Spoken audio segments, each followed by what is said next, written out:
Hey, Undisputed listeners, it's Jenny Taft. I'm here to tell you about an exciting event taking place this Monday, January 13th, in conjunction with the College Football National Championship game.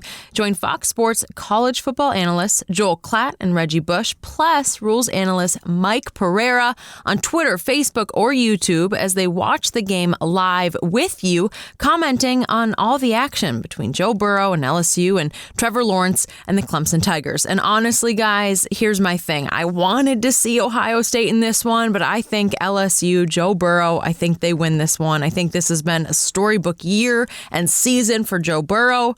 I'm going with LSU. Fox Sports National Championship live stream watch party kicks off at game time this Monday, January 13th at 8 p.m. Eastern. The watch party will feature special guests, unique segments, a halftime breakdown, and many other surprises. Be sure to follow at CFB on Fox on Twitter and Facebook, and subscribe to CFB on Fox and the Fox Sports channels on YouTube, where you can tune in to join the watch party. The event will be streaming live on all platforms beginning at 8 p.m. Eastern on Monday, January 13th. See you there. Welcome to the Undisputed Podcast. I'm your host, Jenny Taft. This podcast is the full show from today's episode of Undisputed from start to finish. They've got a busy slate, so skip Shannon. Let's get to it. Welcome to Undisputed. We are live from LA. I'm Jenny Taft here with Skip Bayless and Shannon Sharpe. Good morning. Happy Friday. Yeah. How we doing? Now we get to talk to real football. Yeah. You know, this was supposed to be the weekend that the Dallas Cowboys won their second playoff game and saved Jason Garrett's job, right? Oh. Then they'd win their third one next weekend, and then they'd win. No. Oh, yeah. I prepared you for this at the beginning of the season. Oh, yeah. Your head hard. You didn't want to listen to me. You did say that. I did. Wow, yeah. I'm sorry, Skip. I'm sorry. I got the hardest head in the world of sports. You do. Yep. You I do. do. I do. We'll have to see about that. And this is Vikings Purple, by the way. Just before we get started, we have a ton to get to. It's going to work. This is Purple for the Vikings today. So much to talk about. Does Patrick Mahomes or Deshaun Watson have the hotter hand now? And will we see all-time greatness from Aaron Rodgers at snowy Lambeau Field? But first, we are going to talk Ravens and Titans. According to Fox Bet, Lamar Jackson and the Ravens are 9.5-point favorites against the Titans tomorrow night. As the 1 seed, the Ravens were off last week while the Titans knocked off the Patriots in Foxborough. We all saw that one. And Shannon, who wins this game? You know, Skip, the Ravens have been the best team. I thought they've been the best team, basically, for the last 12, 13 weeks of the regular season. Their quarterback has been the best quarterback, has played the best, basically, from start to finish. He's going to be the MVP. I thought he should have been a unanimous all-pro selection, but three guys, led by Bill Polian and a few other guys, thought that Russell Wilson deserved a couple of votes, and that Harris was 47-3. You look at the Ravens' offense, I mean, these teams are very similar. They want to run the football. They can throw it. But the question is, who do I trust in a situation like this? I trust Lamar Jackson more than I trust Ryan Tannehill. And even though Derrick Henry ran wild last week, Skip, they only scored 14 points. I think people lose sight of that. They make it seem like the Titans scored 33 points. They scored 14. Even though Derrick Henry had a monster day, they controlled the clock somewhat. I mean, because I think still at time of possession, the Patriots might have had a slight edge. But at the end of the day, I'm going to trust John Harbaugh in this situation a little bit more than I trust Mike Vrabel. Because when you look at it from top to bottom, special teams, I'm going to give the edge to the Ravens. They got the best kicker in football in Tucker. Coke, the punter is unbelievable. Their special teams make big-time plays. They don't beat themselves.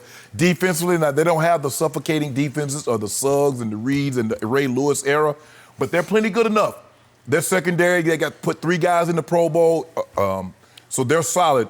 Matt Judon can get after the quarterback, but Lamar Jackson is where it starts and stops. Now, we don't know the extent. What it was reported that Mark Ingram came back to practice yesterday, but he was somewhat limited, so they still don't know. Gus Edwards get the call. Gus Edwards has been unbelievable this year, Skip. I'm going to take the Ravens, and the only thing that concerns me is that Lamar Jackson side after last game, so basically it's going to be 3 weeks since he's played meaningful football. With that being said, I'm still taking the Ravens. I like them a lot. I'm going to go 31-20. The Ravens get it done and move on to the AFC Championship. 31-20. So you make a few very valid points. Yet, I am about to go with what I call a head over heart pick. I'm about to listen to my better judgment, to that little tiny voice of reason way back at the back of my hard head. Yeah. This obviously will be the showcase game of the weekend. 8:15, Saturday night, CBS, Tony Romo, Jim Nantz. And I will be rooting like crazy for the NFL's breakout star. And I'm not sure we've ever seen a star break out quite the way Lamar Jackson did this year, because he came off a pathetic playoff game against the Chargers at home last year to a runaway MVP season, and it took you a while, but once we all came around, I mean, he just took this league over this year, correct? Right. So it would be great for the NFL, and it would be even greater for this network if this young man leads this Baltimore team to the Super Bowl, because that Super Bowl is going to be on Fox. Yep. And Undisputed will be in Miami all week long on South Beach. Be there. Yeah, And I hope that the runaway MVP and his 14-2 Baltimore Ravens as we speak, now a 9.5 point favorite this Saturday night, I sure hope they are there. But I am fearing the worst on this one. I got a bad feeling about this game, and I can't tell you how much I hope I'm wrong, but it has nagged me all week long, and I'm going to give in to that little voice of reason in the back of my head. I am feeling a huge upset here. Really? I got the Titans 21-20 in what will be the most physical game of this whole NFL season. This is going to be a headbanger's ball. This is going to be reminiscent of a game that was played January 7th, 2001. That game happened to be in Nashville, not in Baltimore. And guess who participated in that game? This man across from me. Guess who sat in the press box to cover that game? This man sat in the press box. It was simply the most physical football game I have ever witnessed. All my years covering your league, I have never seen such hitting as I saw that day. Baltimore at Nashville against the Titans of Eddie George. So it was Eddie George versus Ray Lewis, and it was a hellacious game. Shannon Sharpe didn't have a whole lot to do with the game because he got 7 targets that day, but he caught one of them, only one of them, and it went for 56 yards. It wasn't a tub, as in touchdown. They got him at the one. They got you at the 1 yard line. But the game was pretty even, Steven. In fact, it was tied going to the fourth quarter, and you got a 90-yard blocked field goal return. That'll work. Yep. And then you got Ray Lewis slamming the coffin shut with a 50-yard pick six. Pick six. It was some football game to watch, and I believe this will be the equivalent of that. But you just mentioned John Harbaugh. I'm a big John Harbaugh fan. His father was a coach. Obviously, his brother's a very good coach. We could debate that, but he had very good run in pro football. And yet, I think we both agreed we didn't love the decision that John Harbaugh had to make at the end of the year. And he opted to sit everybody, because you can't just sit this guy or that guy. If you're going to sit one, you better just sit them all, because you can't handicap those who are on the field. And it's been almost 3 weeks. If they hadn't played, if it weren't Saturday night, it would be Sunday. It'd be 3 total weeks. So it's 20 days instead of 21 days. I just think it's too many days, especially for a young quarterback and an offense that was clicking at such a high rate. This young man had become the deadliest passer in the league to me, especially in the red zone, where he makes every perfect decision and quick throw and hits people in the hands. I don't know how he does it. But obviously, to me, he was the best running back until this guy came along last Saturday night in Foxborough. But the point is, I can't get out of my craw and out of my mind what happened to my team in 2016 in a similar circumstance in which they ran away with the number 1 seed in the NFC. I'm talking about Dak and Zeke when they were rookies. And Jason Garrett had to make a call, and so they had a year-ending game that didn't matter at Philly. He did play them for 2 series. He played Zeke no series, but he played Dak for 2 series, and he threw 8 passes, completed 4 of them, and he lost the QBR lead that weekend, that Sunday. So then what happened after they took almost 3 weeks off? I mean, hold on. Aaron Rodgers came into town. Are you trying to say Ryan Tannehill, Aaron Rodgers? But my team wasn't in town for about the first quarter and a half of that game because they just did not show up. I don't know where they were. Maybe they thought the game was in Green Bay. I don't know. Well, see, that's the difference. It was 21-3 after a quarter and a half. And I couldn't recognize my team because they weren't ready after such a long layoff. But you blame that, you put that on Jason Garrett. Mm-hmm. Now, if you believe that John Harbaugh is a better coach and better motivator than Jason Garrett, clearly, he'll have his team prepared, right? You would hope so. I would hope so. But I can tell you that other coach, who is the flip side of Jason Garrett, he will have his team ready to go. Absolutely. Because they are chips off the Vrabel block. Mm-hmm. He was a hard-nosed player. He loved to play big, tough road games, and he has constantly had his team ready to go in big road games. Right. What has this team had a recent reputation of doing? Spoiling parties. Mm-hmm. Remember a year ago, mid-season at Jerry World on a Monday night, they came in and just humiliated my Dallas Cowboys before my Cowboys took off and went 8-2 down the stretch. What happened on opening day at Cleveland this year when the Browns were the it team? You were loving them, I was liking them, and it was Odell and Baker and Jarvis and blah, blah, blah, blah, blah, and it was 43-13 Tennessee. And was that his first year, Skip, when they went on the road and they were down, 21-3? They were. To Kansas City? They were. And they did came that all the way back. Yeah. So what did they do? They actually started and sort of ended their year by wrecking teams because 43-13, I think it wrecked the Cleveland Browns. I'm not sure psychologically they ever quite recovered from that. Right. And I believe last Saturday night at Foxborough, I think they ended the dynasty. We're about to find out what happens, but I don't think Tom Brady will be playing in New England next year, and we'll see if Bill Belichick can pick up the pieces, but the pieces were shattered by Vrabel and company. Skip, when you look, these guys, and the thing, people don't, I don't know a whole lot of people remember this. Mike Vrabel started his career in Pittsburgh under Coach Bill Cowher, who's also a heck of a motivator, who's also tough-nosed. He actually is from Pittsburgh, so he is a tough guy. I spent a lot of time around Coach Cowher, and his teams were reflective of his personality. Coach Belichick's team are reflective. Not a whole lot of personality. I mean, Coach Belichick doesn't have a whole lot, at least in the press conference. They just go about their business methodically. But Skip, when I look at Lamar Jackson, I believe the greatest influence on what he was able to do this season would transpire the last game he played last year. He realized in order for him to be the quarterback that he wanted to be, and for the team to be what they thought they could be, he had to get better at throwing the football. Now, we thought he could progress slowly, Skip, but where he was last year throwing the ball to where he is now, nobody saw that coming. If John Harbaugh, Ozzie, DeCosta, if it is Steve Bisciotti, the owner of the Ravens, if they tell you they saw this coming this year, they're lying. Because nobody saw it coming. But, Skip, some things happen in your life. Maybe it's Tom Brady being the 100th quarterback taken that drove him to become the player that he became. Maybe because he had to split rep with Drew Henson and he thought he was better. But something drove him. Something pushed Lamar Jackson. I'm not so sure, Skip, we would have saw this big a jump had he been able to throw the ball slightly better than what he threw it last year. But he went back to the lab. He said, this is not good enough. Yeah, just remember, he was 3 of 9 after 3 quarters against the Chargers in a home playoff game a year ago. Getting booed. Getting booed. Now he goes on not only does he get cheered at home and chance of MVP, that he takes that show on the road. Because at the Rams, they were chanting MVP.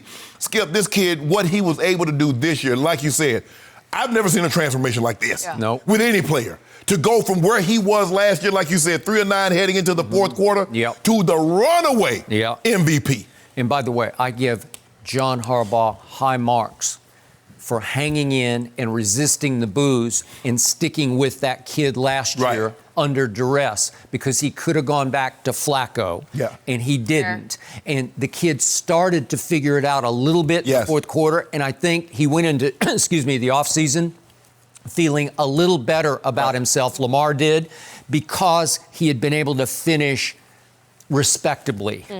Lamar Jackson is John Harbaugh's guy. John Harbaugh knew the moment that they inserted Lamar Jackson, they would never, ever go, and barring injury, back to Joe Flacco. And so he did not want to start that, because now Flacco goes out there, they win that game, Skip. He plays well. Now the fan, what do you do? Even though the fans were chanting for Joe Flacco to come into the ball game, John Harbaugh knew Lamar Jackson, because Skip, he said, you know what? Instead of trying to find a 6-foot guy that can drop back and throw it from the pocket, how about get a guy that's immensely skilled and talented and build an offense around him? So instead of building a house, how about we gonna get this special refrigerator and we gonna build a house around him? Well, they got this guy with a unique skill set, and they built their entire offense, hence Greg Roman. Came in last year, Skip, Marty Morningwig was the OC. It's like, well, hold on. You were able to do that with Cap? We got a guy that got very similar skill set with Cap. Can you do that here? Sure. So I hear all that. Love what John Harbaugh has done, but I feel he got stuck in a damned if you do, damned if you don't situation on rest or rust. Right, correct. And he went with, maybe I would do the same thing, but boy, it's hard. And I know your game is such a dangerous game, but sometimes you just damn the torpedoes and you just say, let's just go play. We'll play. We want to keep our rhythm going. We want to keep a little bit of momentum. We're just going to play it out and let the chips fall. And sometimes when you go play hard, you don't get hurt. True. And so he took the 3 weeks off route, and he is going to be on some hot seat if they do happen to lose this game. He is going to take, speaking of Flacco, he's going to take a lot of flack. Yes. Right? He's going to take the brunt of the blame. Are you being a prisoner of the moment? Are you looking at what Tennessee was able to do to New England? I am, especially because I'm a Brady fan, obviously. But the prisoner of the moment that I am imprisoned by was that big old moose who runs like a deer. That guy, who goes about 250 pounds, Derrick Henry, with burst that shocked me. And I think he's starting to shock his own team, because nobody saw that coming either. In his own way, he's sort of going Lamar Jackson on the league, because for the longest, he was a backup. There was a time they tried to trade him at the trade deadline a year ago. Even that long ago, yeah, not that long ago. And yet, over the last 5 games, they have upped his carries to 26 a game. And I'm looking Saturday night for 30-ish carries, right? Yeah, absolutely. Because he is on fire, and he is the classic running back who, the more you give it to him, the hotter he gets. Well, the thing was that what hurt New England, Skip, is that they couldn't get separation. So even though the biggest lead they had was 13-6, that's not enough a lead to deter the Titans from running the football. You've got to race out, and you look at the teams that beat them, they get out to leads and they take Derrick Henry, or they take the run game out of it. Because you get down 14, you get down 17 points, Skip, you're not running your way back into the ball game. Nope. Teams will just let you, you run out the clock, because the clock won't stop running.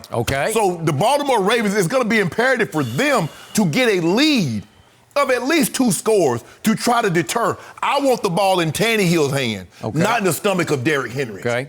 And my fear is that the Ravens won't be quite ready to play. I'm not talking about just Lamar, but just the whole team won't quite be able to get back in sync until it's 7-0 or even 14-0 Tennessee. And if it does get to 14-0 Tennessee, I'm going to give Tennessee a real good shot of hanging on to that. They might be too ready to play. They might be too anxious, too amped up to come out and show, they think we're going to be ready. And that's the thing that concerns you. Too. So 1 week ago right now, I sat right in this chair and I told you, I can't believe I'm doing this, but I'm about to pick Ryan Tannehill to beat Tom Brady in a playoff game at Foxborough. Well, I'm doing it again. I am picking Ryan Tannehill to beat Lamar Jackson, the runaway MVP, in a game at Baltimore. Yeah, your MVP, the guy that you said, even when I was with Russ, you was like, nope. It's over. This guy's got it. I've never been a Tannehill fan. You can look it up or go back in the archives. I did not like him before he was drafted. I thought he was always more of a disappointment in Miami than he was a success. At Texas A&M, I watched him a lot, and remember, he started there as a wide receiver, and they converted him to quarterback just because he was athletic, and he does have a nice arm. Yeah, he does. This year, he continued to shock me because he finished 8th in QBR, and I thought that was impossible. Yes. So he's having his own quiet breakout season. It's Lamar-esque on a very tiny little level, but a rebirth. I don't know what's gotten into him. And he was AFC Defensive Player of the Month. December. Offense, you mean? Offense, yeah. AFC defensive. No, offensive right. player of the month. I got you. Okay, how do you explain it? What was the play of the game last Saturday night at Foxborough? Where did the game end, basically? Oh, that first down when he threw it. Okay, thank you. It's 3rd and 8 at the 15 with 2:54 left. If you miss this pass, and he threw it to his tight end, that first girl, I don't even know who he is, but again, he's been pretty good. Yes. Okay, that is an 11-yard completion that gave them 5 more plays to kill the clock. Correct. And when they finally did punt it, they were able to punt it to the 1-yard line and leave Tom Brady first and goal from his 1 with 15 seconds left. Right. Okay, help me out. With 2:54 left, facing 3rd and 8 at your own 15, what if he throws incomplete? Right. What's about to happen? Where will Tom Brady get the football? Right. Oh, he's going to probably get the football, at worst case, probably 35. Okay, maybe 40. So, and all he needs is a field goal. Yeah, he needs a field goal. Correct. So, would you have liked Brady? And he has 2 timeouts. And he still had, because I think he had 1 timeout still left. He had 1 timeout. So. Okay, so Ryan Tannehill, not Tom Brady, made the throw of the football game, right? Mm-hmm. That's phenomenal. I didn't think he had that in him. I think he will bring huge confidence to Baltimore, just as this whole team will. He will have confidence because his coach showed confidence in him. Because most times, Skip, in a situation like that, especially a journeyman, you're like, let's just run the ball, make them burn that timeout, we punt it, we play defense. Mike Vrabel said, the heck with that. Son, go make a play.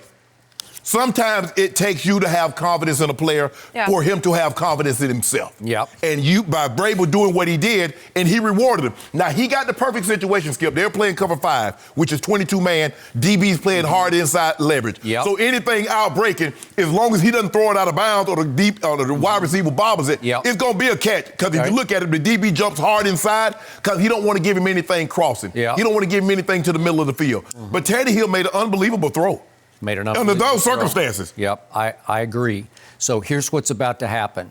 Nobody blitzes more than Wink Martindale, right? Oh, Wink. Nobody does. Baltimore is coming after everybody. And as you know, blitzes can work as run blitzes also. So I think they're going to send the house on virtually every play, in part to stop the moose who runs like a deer, and in part to put pressure on Ryan Tannehill. Correct. Both are good ideas. But the guy who's going to have to beat that more regularly is the quarterback. Yes. Because he's going to have favorable matchups everywhere because they're going to be sending extra DBs at him, right? Yes. And so he does have that kid from Ole Miss, A.J. Brown. He does have the 5th pick in the draft in Corey Davis. So they're going to have favorable, maybe even the tight end will have a favorable matchup. So it's up to Ryan Tannehill. If he can make 2 or 3 big throws in this game that break, they're going to be in trouble. Well, this is why you got Marcus Peters, who's a first-round pick, who was a former defensive rookie of the year. Marlon Humphrey going to the Pro Bowl, first-round pick. Jimmy Smith, first-round. Skip, they're loaded with secondary. You look at the safety. He's a first-round pick. Earl Thomas. Carr, they moved Carr, who was a normal corner. He's playing safety now. If I'm not mistaken, he was a first-round pick or a second-round pick. So they're loaded back there. They're built to cover the pass. But the most important thing, Skip, you got to get out to a lead. Because you don't want this game nipping to. This game could easily be an hour and a half. Because both teams going to run the football, Skip. They're going to be like basketball. You got to take a timeout. Hey, get to a commercial. Ernstine would love it if it's an hour and a half, because she might get me for a little bit of Saturday night once, right? Because they're running the football. Both teams are going to be committed to running the football. So my final advantage for the Tennessee Titans is they now have a backup quarterback who somewhat resembles athletically Lamar Jackson. That's what they're doing, right? Marcus Mariota. So they were using Marcus Mariota, now the number 2, to run the scout play. So at least they have a semblance of Lamar. He's not Lamar. No, But he ran 4.5 at the combine, so he's got a very similar skill set, very good sleight of hand with the zone read type stuff. Very few teams have that in a quarterback that can emulate the quarterback from the other team, especially if it's Lamar Jackson. And my final point that scares me about Baltimore is there's one game this year that was completely inexplicable to me at Baltimore. That was Baker Browns. Mayfield. I knew you were going to say that one. Baker Mayfield went in there and won 40-25. And when a defense gives up 40 at home, everything you said, I agree with. And I know you can say, well, that was a long time ago, but it still happened this football season. They've got that in their sort of their makeup that it's capable. It's possible. So I hope I'm wrong, but I'm going with the upset 21-20. Wow. They've won their last 12, but taken 3 weeks off. That's a long time. No mercy. So reigning MVP Patrick Mahomes and the Chiefs are ready to host Deshaun Watson and the Texans on Sunday. Mahomes led the Chiefs to a 12-4 record this season despite missing 2 games with a knee injury. Meanwhile, Deshaun completed 80% of his passes last week in a 16-point comeback against the Bills in the wild card round. So Shannon, who is the better QB in this game, Mahomes or Deshaun? Yep, that's the question. I see all these cameras right here, so I ain't on candid camera. I ain't getting punked or anything. Not today. Skip, you ought to be ashamed of yourself. Oh, wait, I haven't spoken yet. You ought to be ashamed of yourself. You already know the answer. I haven't said a word. You ought to be ashamed of it. I do know the Why answer. is he ashamed? My homeboy. Oh, do you want me to go? No, I don't want you to go. It's my homeboy. Okay. I want to make this abundantly clear. I want to make this crystal clear. 2 things I want to make abundantly and crystal clear. Patrick Mahomes, Lamar Jackson is going to be the runaway MVP. If you say, Shannon, you get 1 quarterback moving forward, you could have 1 quarterback. Give me Patrick Mahomes, boy. It's not even close because he can do things we haven't seen, Skip. You know what? I said, Steve, I need you to pull something from me. Steve, my chief research, charge of research. Steve Owens. Yeah, he's charge of research operation. He won a Heisman and he manages to prep you for this show. I don't know how he does. I said, we need to pull some footage because I think people have forgotten just how talented he is because he didn't throw for 50 touchdowns and 5,000 yards. DJ, can you drop that track? I got a little footage of my homeboy. It's showing you some things, Skip. You ain't seen anything like this. Research. Yeah. Look at this, Skip. Look at the effort. Who caught it? That's Kelsey. Oh, wait, the best pass catching tight end in football. Did you see that jump pass? Did you see the jump pass? Wait, who caught that? Tyreek. Oh, did you see him jump? I'm glad you said that. Skip, did you know Tyreek Hill missed 4 games this year? And in the 4 games that he missed, my homeboy went 443, went 374, 343, and 321. Now, you say Sammy Watkins. Sammy Watkins caught I think he caught 8 balls for $198 and 3 touchdowns. Yeah. That was the first game of the season against Jacksonville. Yeah. Guess how many touchdowns Sammy Watkins finished with on the season, Skip? 3.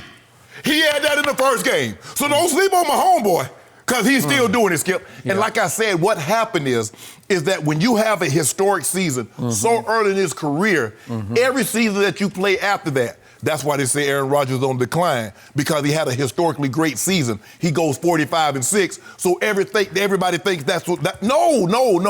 That's one of the greatest seasons in NFL history, and that's what you see with my homeboy. Skip, the throws that he can make. There's not any quarterbacks. I mean, he's a combination that he has the accuracy of throwing on the move of Aaron Rodgers, but he has the arm of an Elway and a Favre to throw the ball over the top of your head.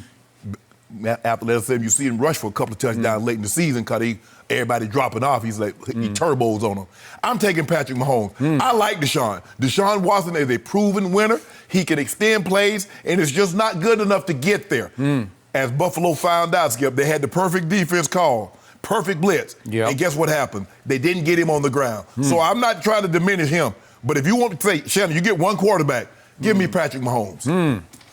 Your argument to me is as clear as broken glass because I'm about to break all the glass that you just blew all over the table.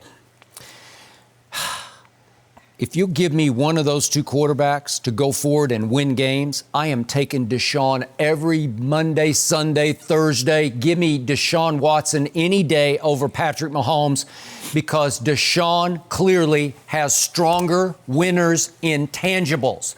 Deshaun Watson will make far more plays with his arm and his legs and his heart and his guts and his will than I have seen Patrick Mahomes make. And I give you, he's got the bigger arm, blah, blah, blah.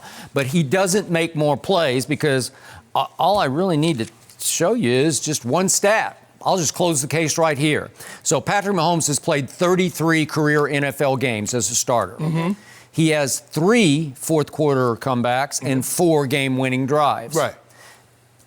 Deshaun Watson has played 40 career games, so not that many more, 7 more career games, but he's got 9 fourth-quarter comebacks and 11 game-winning drives, and that leads the NFL over the last 2 years. Nobody is close to doing what he does over the last 2 years. Did somebody else start those games and he come in? Because if he started that game, he's the reason they're behind. Oh, okay. And my homeboy don't get behind. So, do you remember what Dabo said before Deshaun was drafted? I do. Okay. He said, if they pass on Deshaun Watson, they're passing on Michael Jordan. This year, before John Gruden played Deshaun Watson, what did he say? I see Michael Jordan. I'm talking about game-saving, game-winning plays that you make athletically or just with your will, with your spirit, whatever that thing is that's inside Deshaun, I will take it any day and I will beat your guy with it. And your guy, let's be clear about this, no quarterback in the history of the NFL has ever fallen into a more advantageous situation than Patrick. Prescott. Stop it. Dak Stop Prescott, it. Dakota Rain Prescott. Did they trade up to get Dak Prescott? No, they traded back to get him. No, Dak was in the 4th round, but you said. Well, I'm just saying, they kept saying, we want this guy, and we missed on him, so I can't even remember all the guys they wanted. Lynch. No, but then they wanted Johnny from Michigan State. Oh, Connor Cook. Connor Cook. Oh, Cook, yeah. You know, so we want this guy. No, we missed on him. Somebody took him. No. So we wound up with the 4th round guy. But so don't tell me it's a similar circumstance. No, you said no quarterback has landed in a more favorable situation where you get Zeke Elliott, you get the top offensive line. You're trying to change the subject because you know I'm going to really burn you with this one. Okay. Andy Reid traded up to take Patrick Mahomes with the 10th pick. By the way, Deshaun went 2 picks later, 12th, okay? And they did trade up to get him, but still, it's a very different circumstance because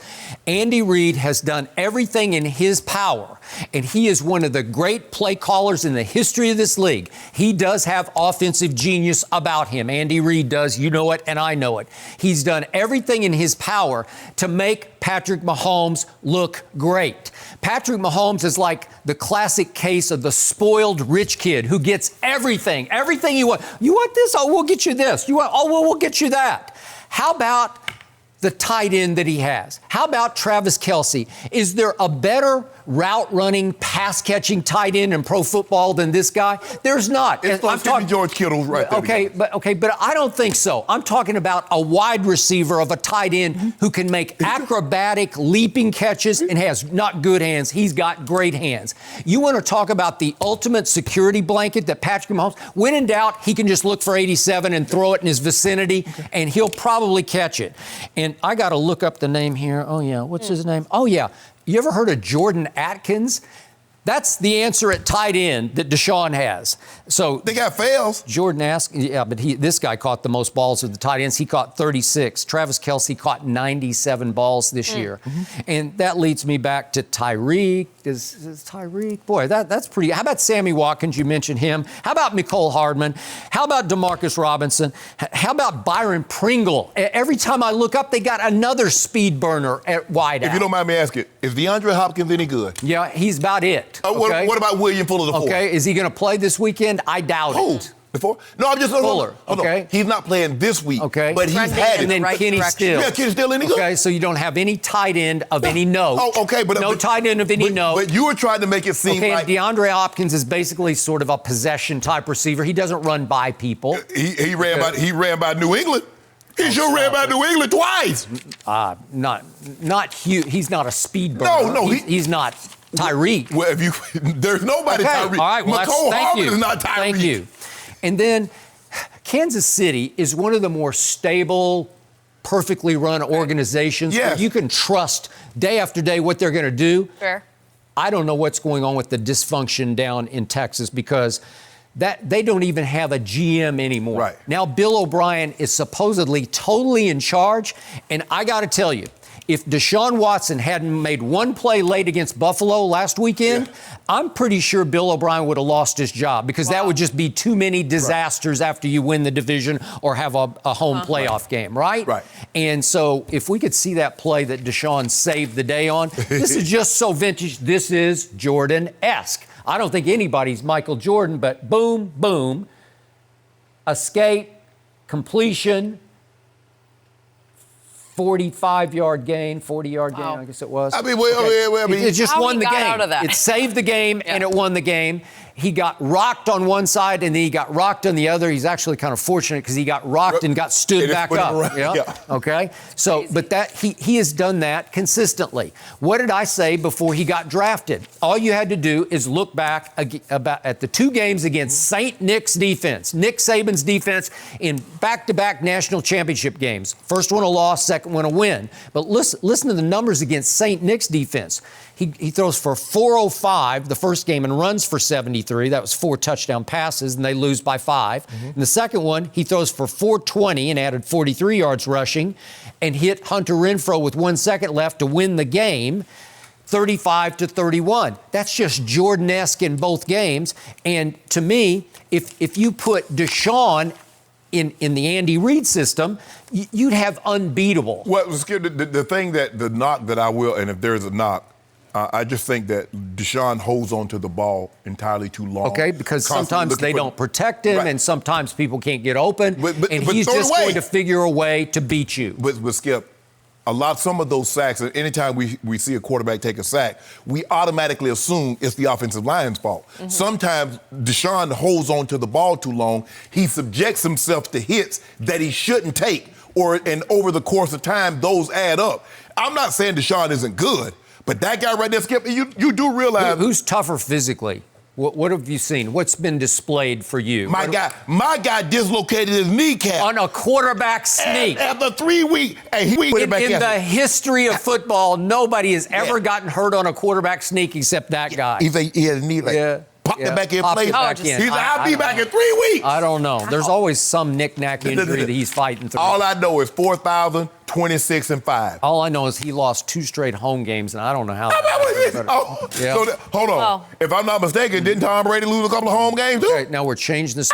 It's a classic case of, are we doing Tom Brady versus Patrick Mahomes? No, because he's not in. But you make it seem like losing 2 straight home games is a bad thing. So losing to Miami to close out the season and then losing to Tennessee, now which is worse? And you know, I give you that Patrick Mahomes has a huge arm, but you know what? Whose arm is underrated is Deshaun Watson's. Yeah. It is rocket arm. You saw my homeboy throw the ball out of Arrowhead. Started in the middle of the field and just throw it over the wall.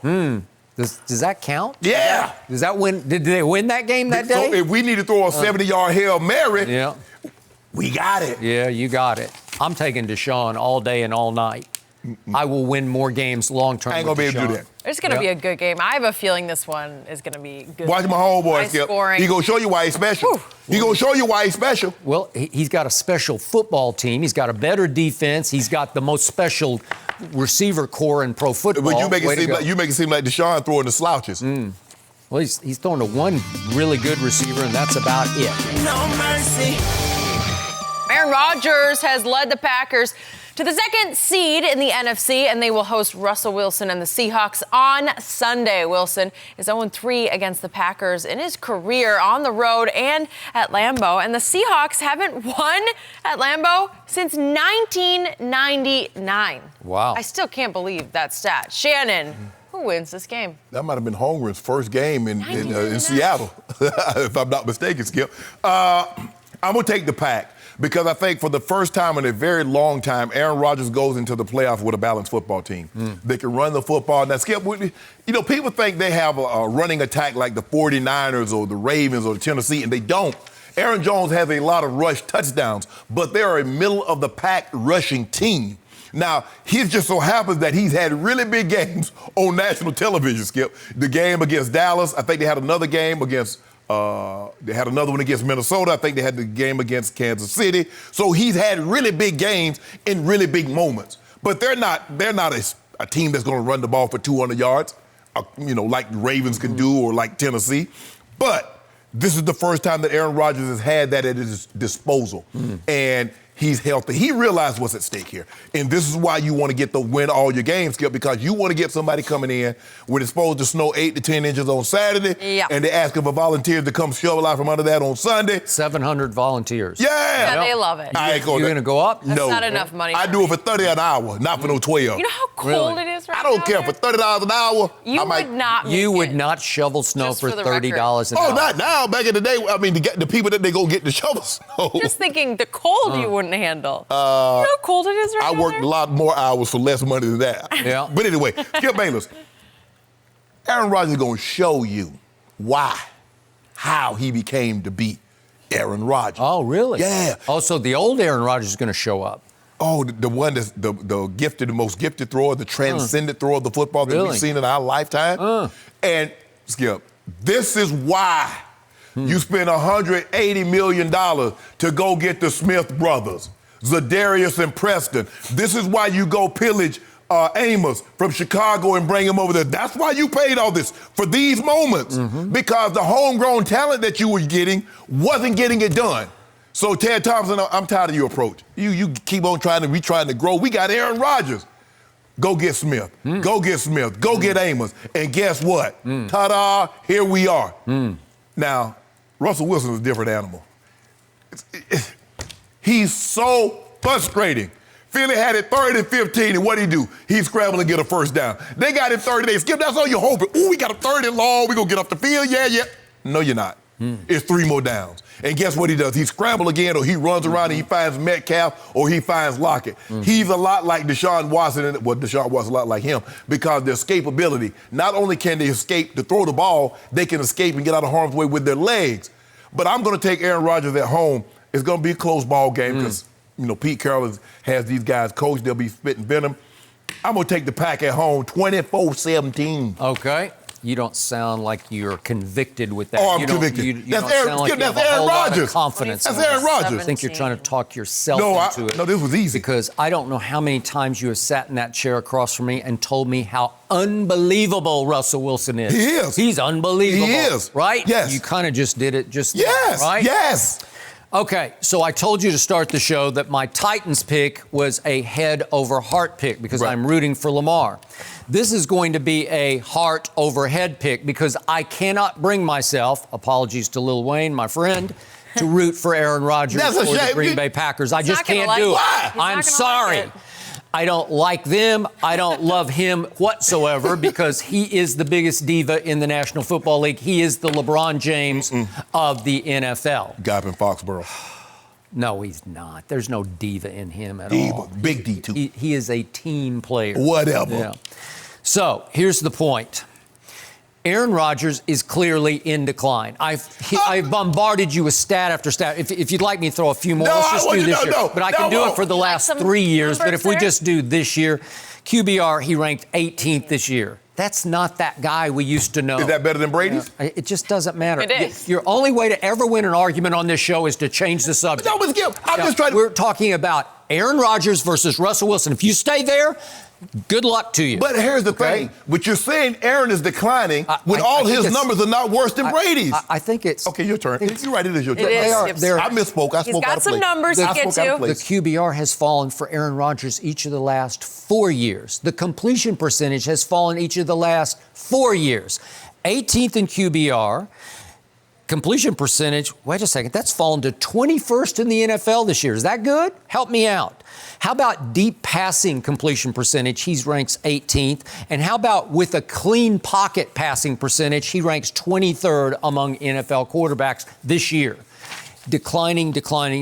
He's been asked all year about it, and now he's spitting back with, I will take wins over stats, because you can't sell his stats anymore the way you used to. And he used to be extraordinary. He used to be a transcendent thrower of the football. He still is. He's not anymore.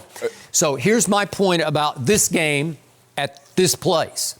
They have won 7 games at home this year. That topped the NFL. But I think to win this game, he's going to have a throwback performance. He's going to have one of those 2009, 10, 11 type MVP performances, and I don't think he's capable because he hasn't shown it all year. Yes, he has. Year. Oh, come on. Not one of those. Not one where I sat back and said, come on. Philly. Did you really bring up Philly? How about the last play against Philly? He had a walk-in touchdown to little Darius Shepard who broke wide open to the right side of the end zone, and he didn't even see him. Okay, he didn't. But Decline. It's like your credit card is declined, Aaron. So with that game, they played 60 minutes. So he only had one play. So what are we going to do about the 422 yards? What are we going to do about the play that would have won the division for my Dallas Cowboys? Yeah, but see, that's what you're concerned about. The Eagles stole that game. They backed into that Raiders? game. What about the Raiders game? I don't know. It's pretty good. Remember, that's when the Raiders were ranked 30th in defense? Oh, my God. Really? Okay. I'm sorry. I didn't see it. What about the game at the Chargers this year when they lost 26-11 and he had a QBR of 14 on scale of 0 to 100? How about at San Francisco when this Green Bay team lost 37-8 and Aaron Rodgers, the formerly great Aaron Rodgers, had a QBR of 9. Yes. 9 on a scale of 0 to 100. Those are two disaster games for a team that figured ways to win that my Cowboys couldn't figure ways to win. But there are a lot of head scratchers in all these wins where you sat back and said, I'm not sure how they did that. I am. But clearly the MVP of this game was the other Aaron, as in Jones. And he was all year long. Yeah. Okay, look. There's not one team that's undefeated throughout the season. So we can look back at Lamar and where he played against Cleveland. It's like, what was he doing? Because they lost, as you mentioned, what? 40-25. Okay. They also went to Kansas City. Mm-hmm. So they lost. So there are games that every quarterback, you can look back like, wow, that's a head scratcher. But at the end of the day, he won more than he lost. And there's the reason. Because guess what? When they didn't have Aaron Rodgers and Aaron Jones, what were they doing? Nothing. This is why you skip. What? My point is, he's still Aaron Rodgers, and teams don't want to find out because they play coverage to keep him from throwing the ball. Aaron Jones run wild. Williams runs wild. But this is why they wanted home field. Because you know why?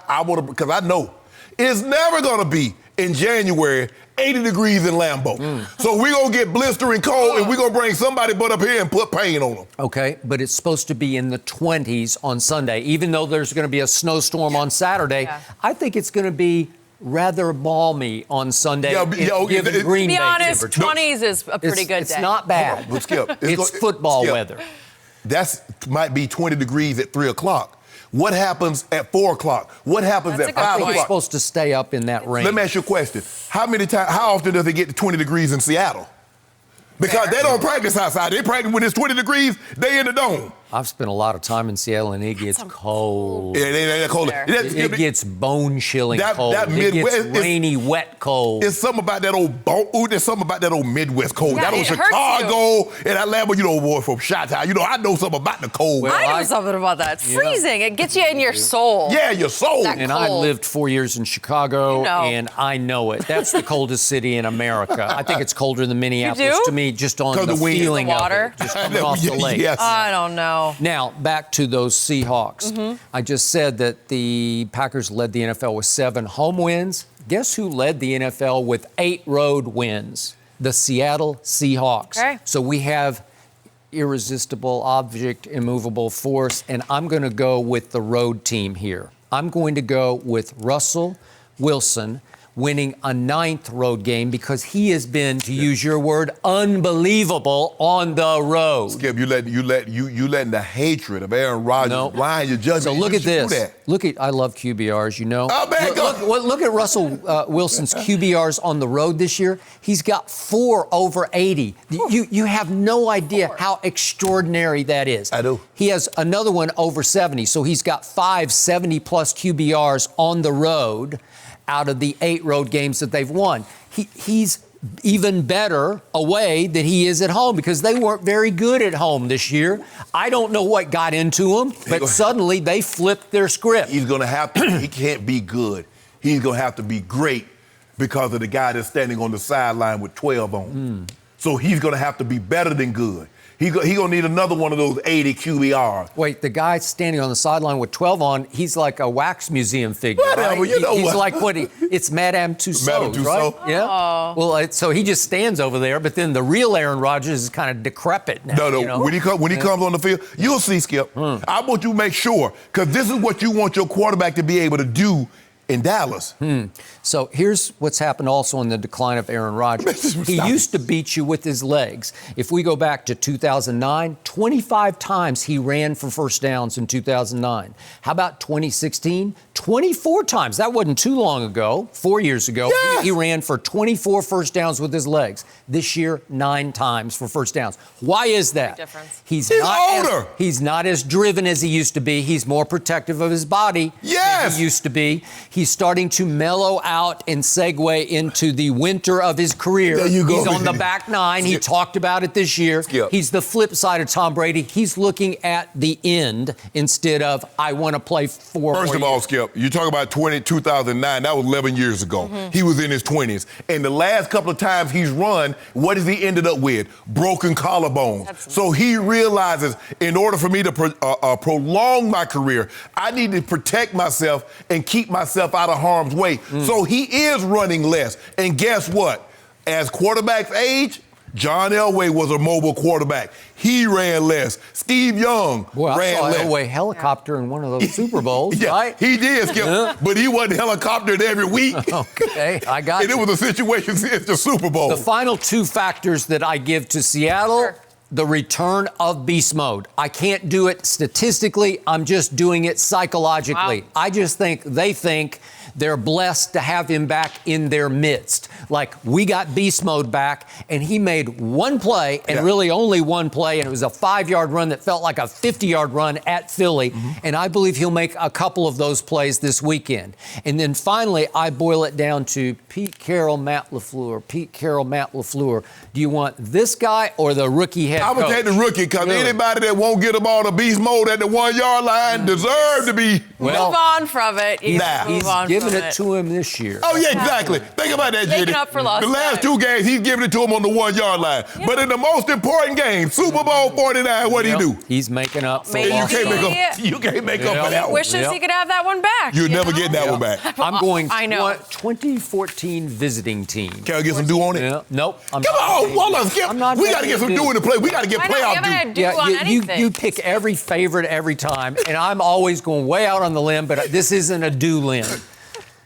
This isn't a do It's list. not on my to-do list. Fine. Yeah. Remember, guys, we mentioned it earlier, $12 an hour to anyone who will help shovel snow Good luck at with that. Lambeau. I read that you got to be 18. They'll provide the shovels. Get to work. Oh, really? Make some money. So you going to pay me Don't forget- $12 an hour and I got to bring my own shovel? No, the Packers will provide the shovels. they better. Exactly. Russell Westbrook made his return to Oklahoma City last night, and it prompted former teammate Kendrick Perkins to call Westbrook the best player to ever put on a Thunder jersey. Perkins dismissed the idea that he was overlooking Kevin Durant, and Katie took exception to this on Twitter, calling out Perkins' lack of production with the Thunder. The two continued to exchange shots about the validity of Durant's 2 titles with the Warriors. So, Shannon, whose side are you on with this one? Skip, it's really hard to pick a side in this situation, but I'm going to have to go with Perk for the simple fact he's entitled to his opinion. Now, if Perk says, I believe, and it goes back 2 franchises, the Supersonics, who morphed into the OKC Thunder, that Russell Westbrook, Skip, I just want to make it crystal clear. I disagree with Perk. I think Kevin Durant is the best player that's donned a Supersonic in an OKC Thunder jersey. But it's not like Perk said Serge Ibaka was the best. Russ just averaged 3 straight years of triple doubles. He is an MVP. He did score 40 in a finals game, Skip, against the Miami Heat. So it's not like what Perk said is outlandish. It's like some people believe that Kobe Bryant is the best Laker. Some people say it's Magic. Some people say it's Kareem.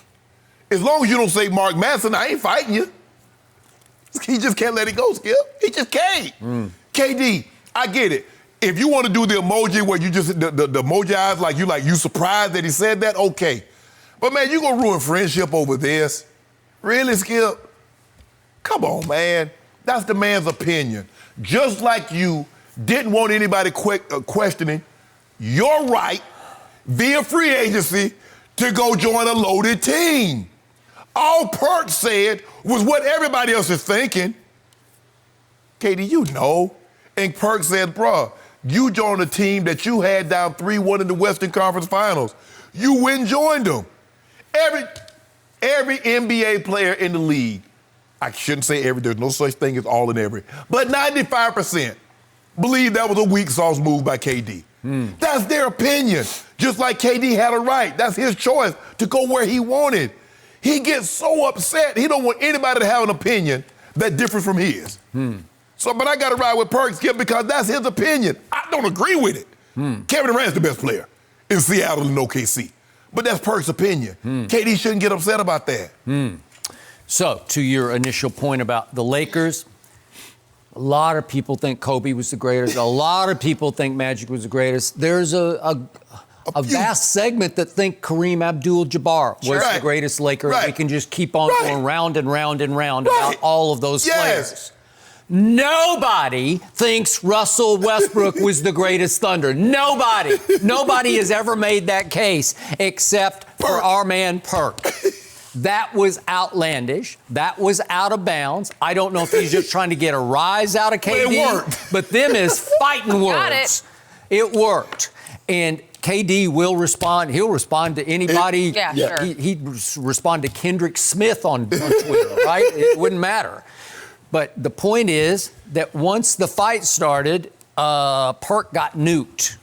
He got dunked on in public about 4 times because that one shot that he fired back about, you averaged a whopping 2 and 3 in that series that they were going back and forth.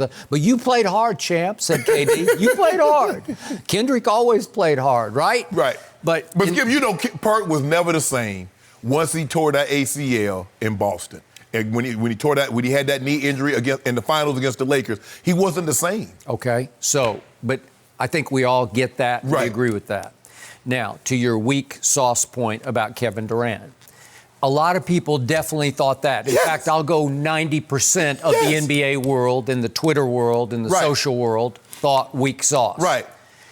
But Kevin Durant backed it up. Yes. And just for the record, I'm going to say this one more time.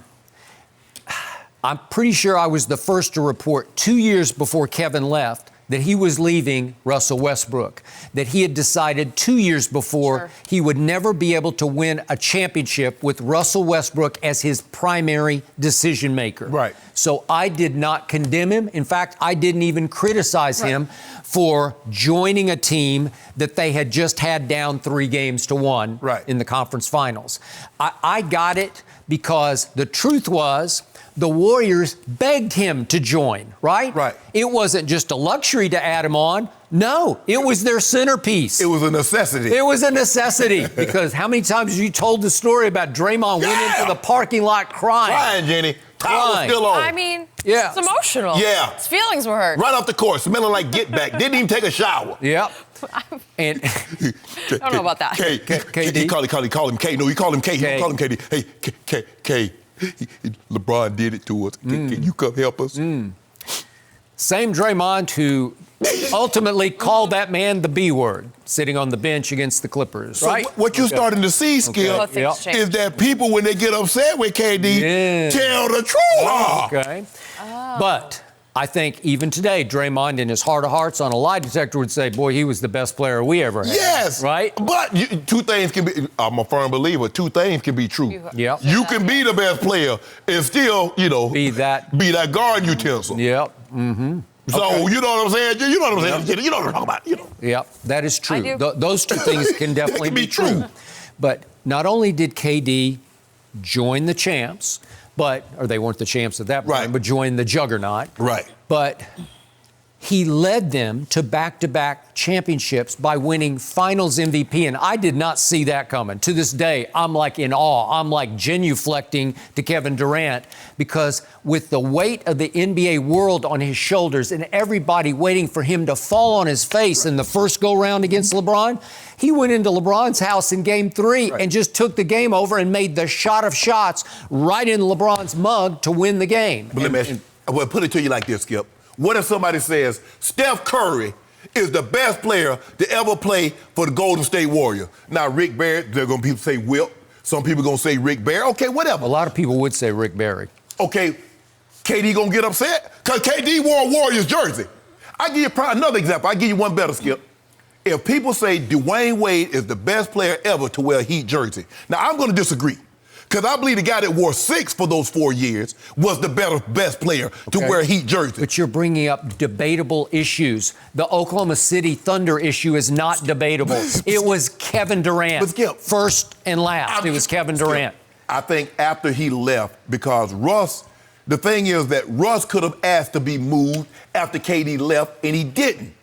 So I think, and Perkins said, I think what Perkins said, like, this guy stayed when he could have left. Now, look, Skip, like I said, I mean, the triple-double, and you called the triple-double, you say he's going to average a triple-double, he's going to win the MVP, and then he followed it up again. He's followed up again. But, Skip, you tried to make it seem like Russ is some stir-fry. No, I don't. He's not. If you want to say, if Kendrick wanted to tweet, he's the hardest playing Thunder player ever, boy, you got that. No, he's the best. Okay, but he said the best. If you want to say that Russell was the most exciting Thunder player ever, you can make a strong case for that. If you can say he was the more lovable of the two, you got that, because KD's name it's mud right now in Oklahoma City. It's mud in Golden State, too. It's mud in Golden State. He just tends to do that. And by the way, your point about Perk burning the bridge between him and Kevin doesn't play like that. He'll go back and forth, and then he'll hug it out. It doesn't seem to faze Kevin. He doesn't take it. He doesn't let it carry over. That's fair. Like he doesn't. But I ain't gonna get no argument though. It is my belief that I am the greatest tight end in Baltimore Ravens history.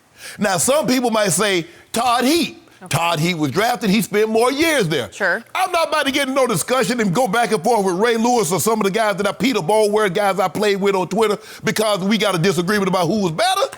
Okay, you believe that? I believe I am.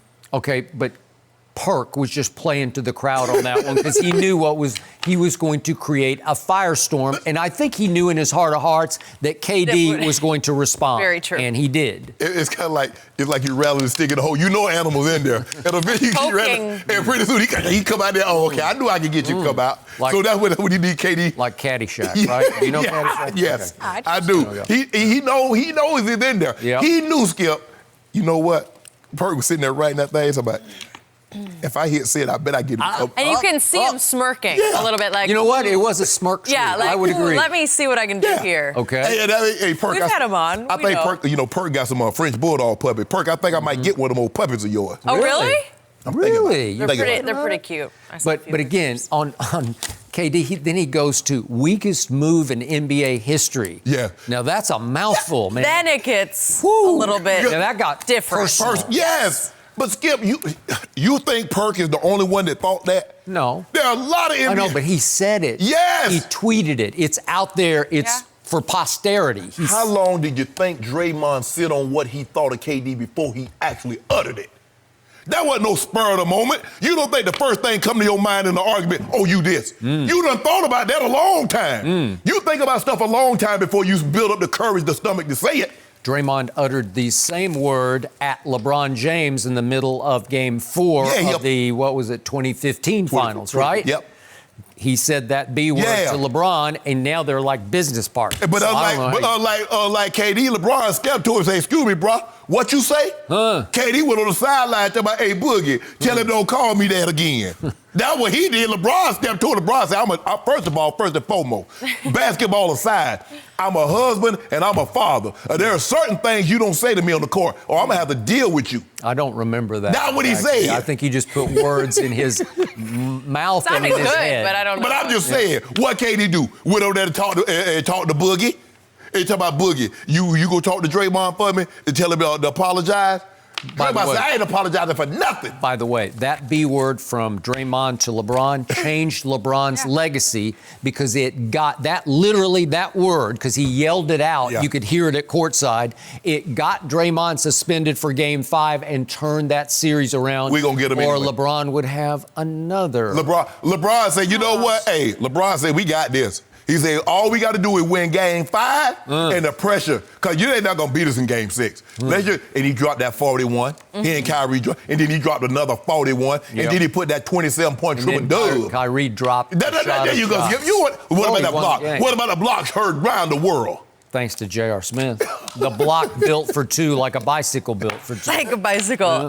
Is this the end between the two, or do you think we'll see some more tweets? Man, they didn't let it go. I think we'll let them. Perk going to apologize, KD.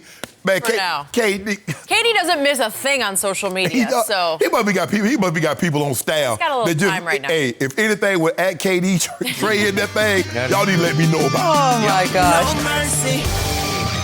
The league's leading rusher, Derrick Henry, has hit his stride at the right point. The Titans running back has gone over 100 yards in 6 of his last 7 games, including his 182-yard game on the ground that single-handedly knocked out Tom Brady and the Patriots in Foxborough last week. That day was also his birthday. Fox Sports NFL analyst Eric Dickerson joining us now. Eric, do you see any of yourself in Derrick Henry? That's a great question. Well, first of all, good morning. Hello. Good morning. I met Derrick Henry, really nice young man. Okay. Where did you meet him? It was a signing. I forgot what city, maybe Chicago or someplace. And this guy said, "I want you to meet Derrick Henry." I said, "I want to meet him." I'm good. 2 years ago. It was coming into his rookie season. Okay. Rookie season. So, and I walked up to him, I'm like, dang, it's a big running back. I mean, I'm 6'3". I played at 220, 225. And he is wide. I mean, he's big and wide. Is he taller than 6'3"? I think he's about 6'4.5", almost 6'5". Wow. I mean, he's a big guy. So when I see him, I was at the game, Skip, in October when the Broncos played Derrick Henry. True. I'm 245. Derrick Henry 15, 20 pounds heavier. He is not 245. Derrick Henry is 15 to 20 pounds heavier than me. Yeah, I think. So we're going 6'4.5", 260. I guarantee you 260. He easy 6'5" or 6'4.5". That's 255, crazy to me. 260. This is a huge human being. Yes. This is a big man. And and the thing I think when people saw him come out of college, I think about those Alabama running backs, take a lot of hits. Rest. A lot of hits. And they look at his speed, I think a 4.55, wasn't real, they think it's not real fast. But to me, that 40 is always overrated. Yes. I just think it's over. I think, you cannot really compare guys, the heart of, especially a running back. I ran a 4.3 40 or 4.3 something, 4.3 flat and 4.31.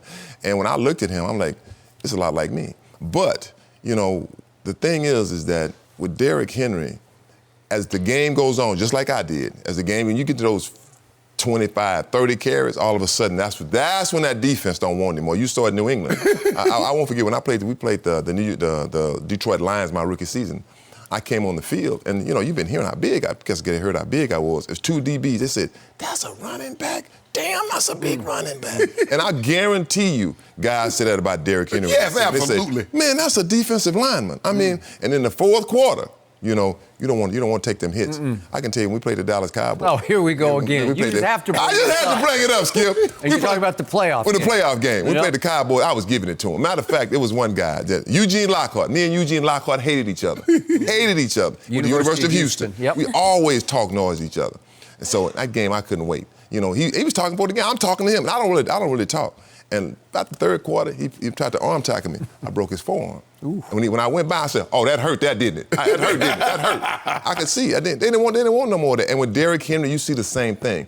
Later on in the game, those defenses, they don't want him anymore. Okay, so we are starting to see a little Eric Dickerson then in Derrick Henry. A little bit. Just a little bit? I like the big backs. I feel like a big back can really dish it out because think about it.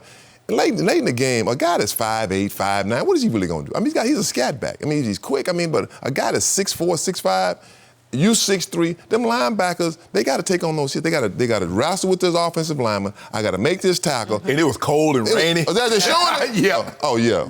See, look at that. Look. Everybody, I don't want none of that. Oh, he wants. They hugging him. They hugging him. They hugging him. Look right now. He don't. Look, I'm just gonna reach out. Let you run to the 22. I'm gonna push him out of bounds. Like I say, they making business decisions with him. When I look at it, the only thing in the similarities I see between you two guys, both of you are big running backs, but it's the upright running style. ED was not a run-to-contact running back. This guy is running. He's looking for a collision. You would run. Look, if I need the first down, I'll get you. Okay. But Henry, he's not avoiding any contact. First down, second down, third down, it doesn't even matter. He's looking to punish somebody for the very reason ED's talking about. Come late third, fourth quarter, I'll make you turn it down. I'll make it, nah, I want this. I'm gonna try to push you out of bounds. I'm not trying to stop you in the hole. So that's really the only similarities. And Skip, we asked about could he be an all-time great? We asked that earlier in the week with Reggie. I said, I'm gonna need more production. Because ED led the league in rushing his first 2 years. For your first 6 years, you led the league in rushing. So we saw that production from ED early on, and it didn't stop. He changed teams and still led the league in rushing. So for me, I'm going to need to see a little bit more of it. But, Skip, you got to see, I just wish people could see Derrick Henry up close. Yes. To really get a sense of just how, and people's like, man, you big. Derrick Henry outweighs me by 15, 20 pounds, I promise you. And he's, I'm 6'2". That's crazy. Derrick Henry's 6'4", 6'3", at bare minimum. Easy 6'4". I'm telling you, when you see him, like, can I ask a dumb question? Yeah. Why list him at 6'3" then? If he's bigger and weighs more, why I don't would know. you list Sometimes, him? I mean, I want to list him bigger. Yeah. Because like, in the old days, the guy was, if he was 5'10", or if the guy was 6'4", they listen at 6'6.5". You know, sure. 255. You know, he may be 235. Yeah. But it sounds better for a running back to be 6'3", 245. Does? As opposed to 260. You're like, oh, that joke too. Like he won't run can't as run. fast? Yeah. He's too slow. But that joke, man.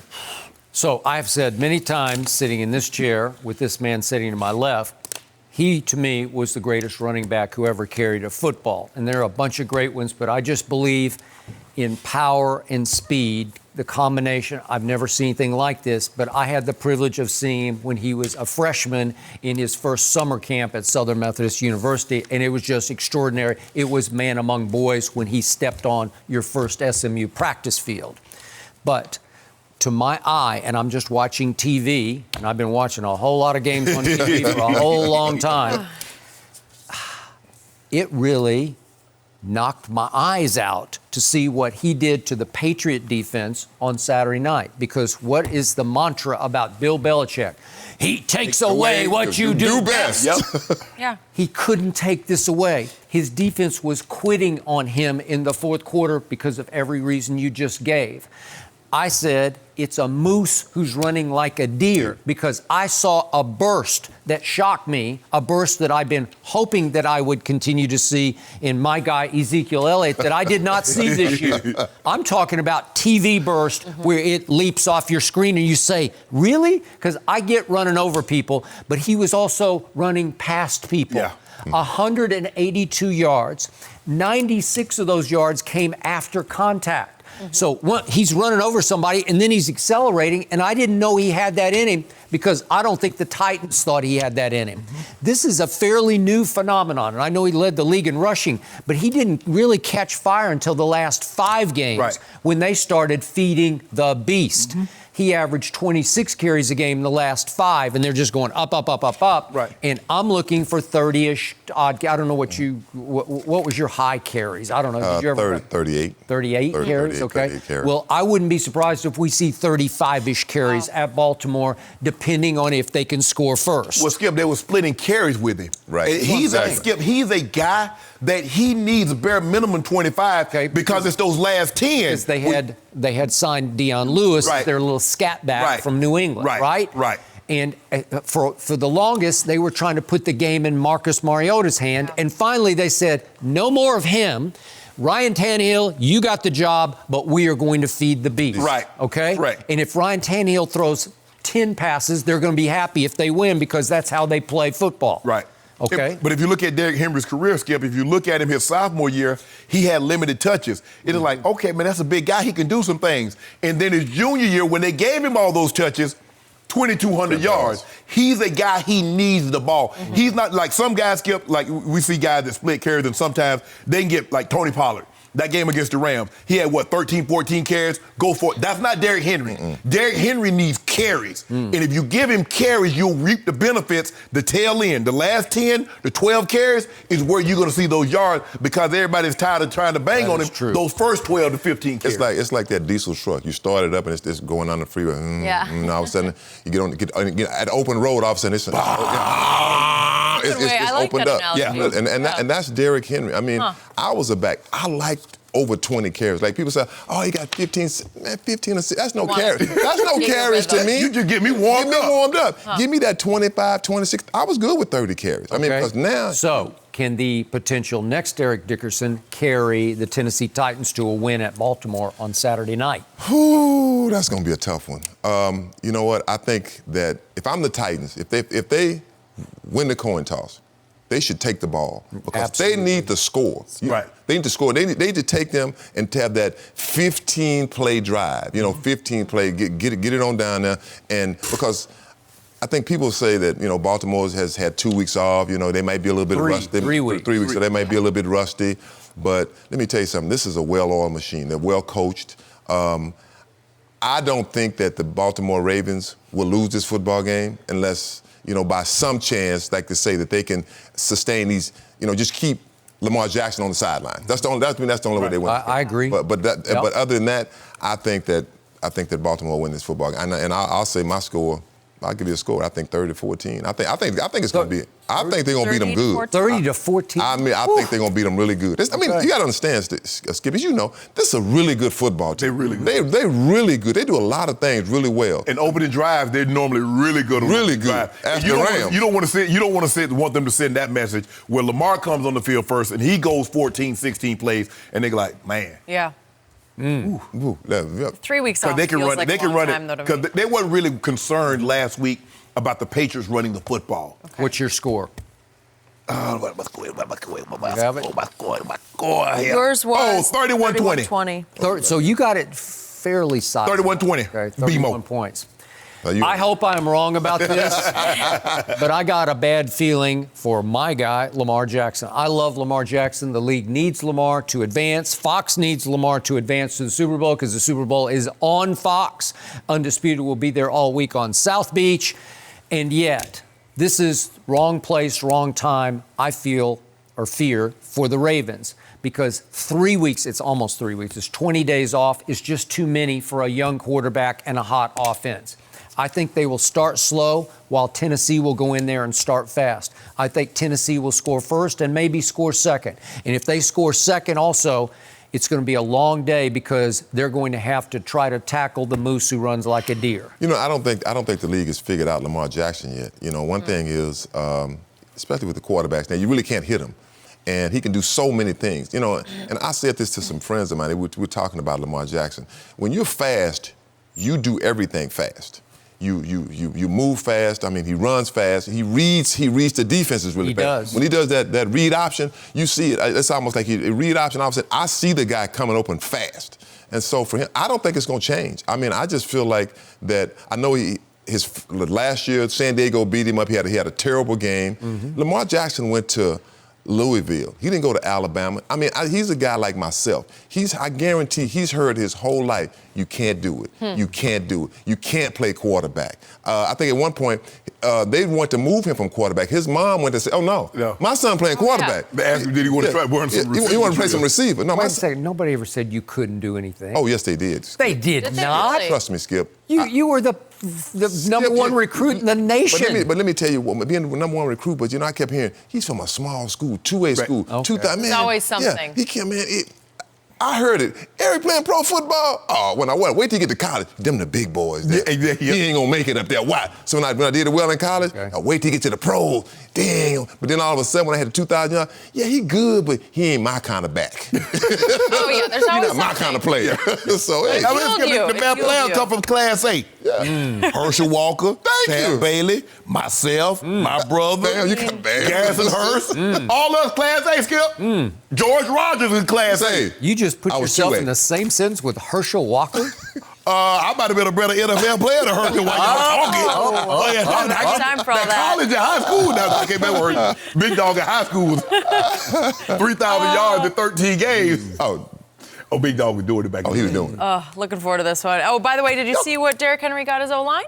What do you got? Some new Rolexes. To say thank you. So he's thanking the guys. I used to do that, but I couldn't buy Rolexes. I bought some rings and some boots. I'll take a Rolex. My first Pro Bowl in the All-Pro was 93. I took my incentive money and I brought the offensive lineman Rolexes. See, how awesome is that? You got to take care of them guys. I wish I had that money back right now, though. So if they do it again, does he have to buy another? I don't know how you. They better give some else. It's impressive either way. This will be a good one. Four-wheelers or something. Yeah, something. Eric, always good to have you, especially for that one. No mercy. Russell Westbrook made his return to Oklahoma City last night and made a statement with 34 points. Unfortunately for Westbrook, it came in a 113-92 loss to the Thunder. Westbrook, who spent his first 11 seasons with OKC, admitted that last night was the first time he'd ever even seen the visiting locker room. Skip, did you like the way Westbrook handled his return? Look, I remain a Russell Westbrook fan, as you know, but I liked nothing about the way he handled last night in Oklahoma City.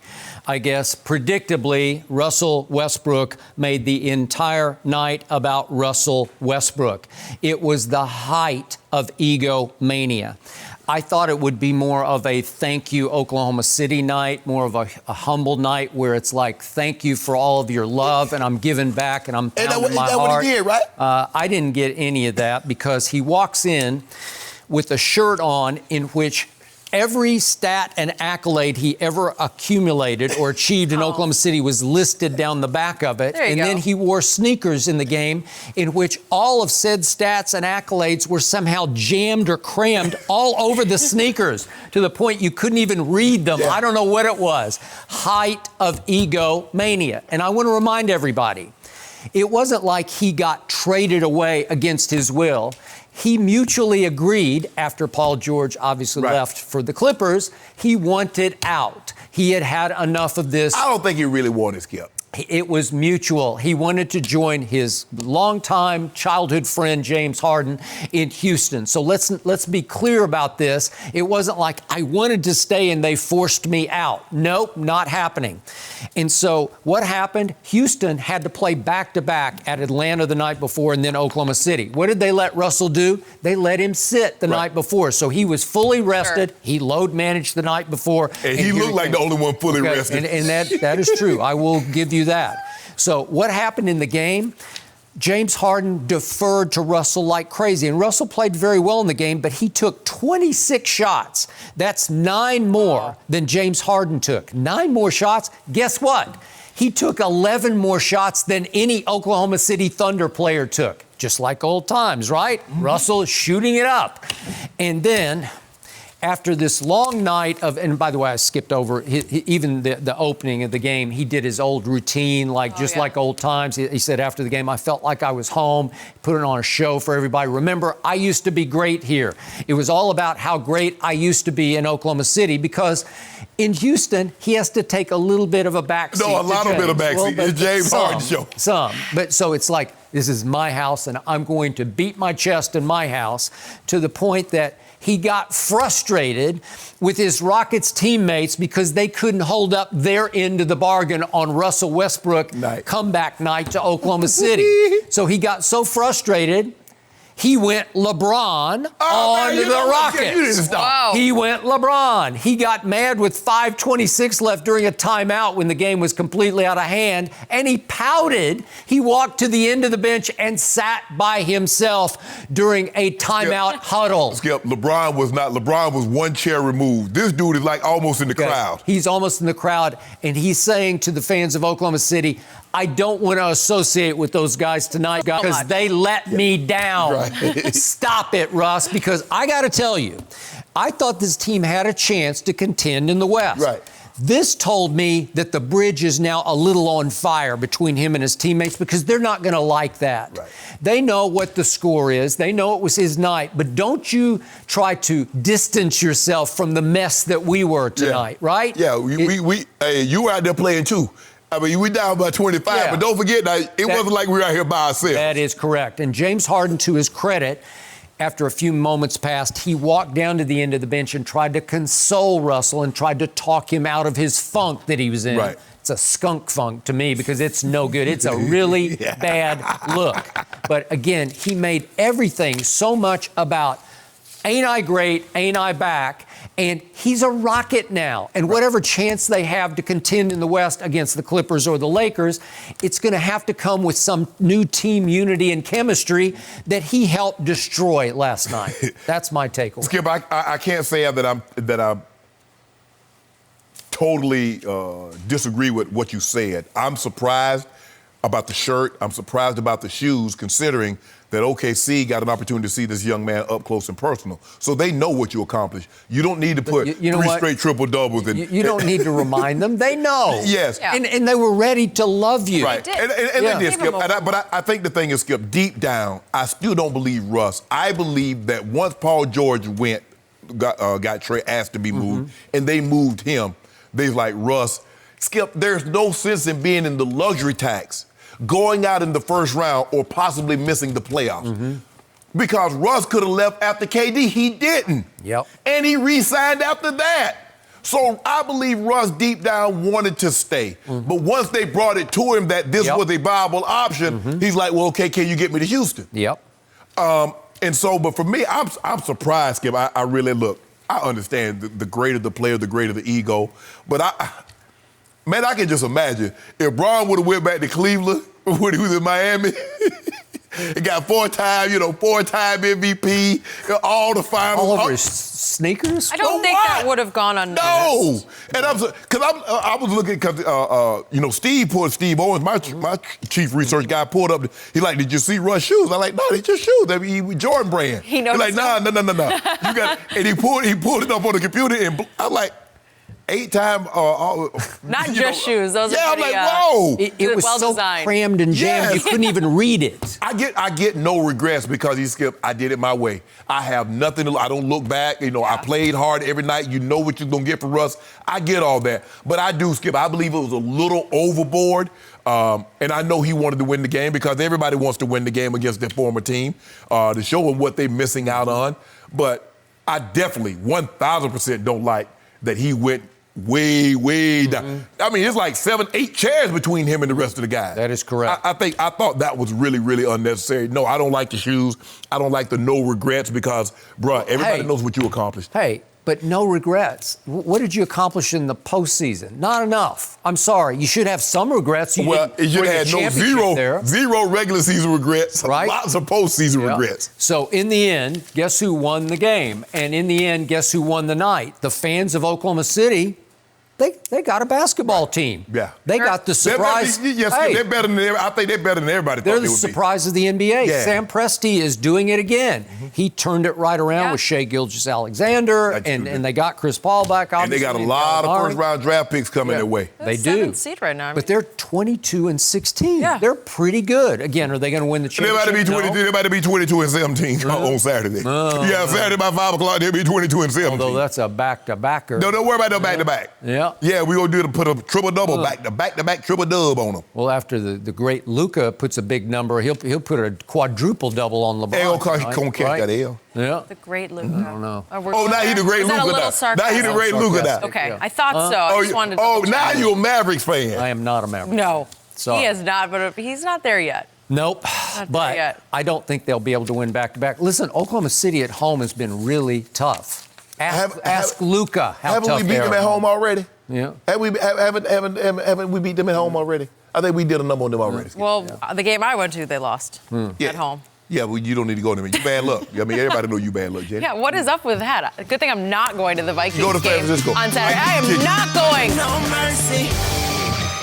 So the top-seeded San Francisco 49ers will host the Minnesota Vikings tomorrow. Kirk Cousins was able to get his first career playoff win last week against the Saints on the road. And meanwhile, Jimmy Garoppolo has never made a playoff start despite winning 2 Super Bowls as a backup with the Patriots. Both QBs have been pointed to as their respective teams' weak spots. So, Shannon, who is more likely to be the reason his team loses this game? Are you going Jimmy G or Kirk Cousins? Skip, this is really tough because these offenses mirror each other. Both of these guys, I know Kurt Stefanski is the offensive coordinator, but this is Gary Kubiak's offense. He's the chief offensive assistant, and he cut his teeth under Mike Shanahan. Well, Kyle Shanahan happens to be Mike Shanahan's son, and this is where he learned. So both of these teams, we saw what the Vikings were able to do last week. They took a lot of pressure off of Kirk Cousins because they were able to run the football with Dalvin Cook. That's what San Francisco wants to do. And I said this earlier, Skip.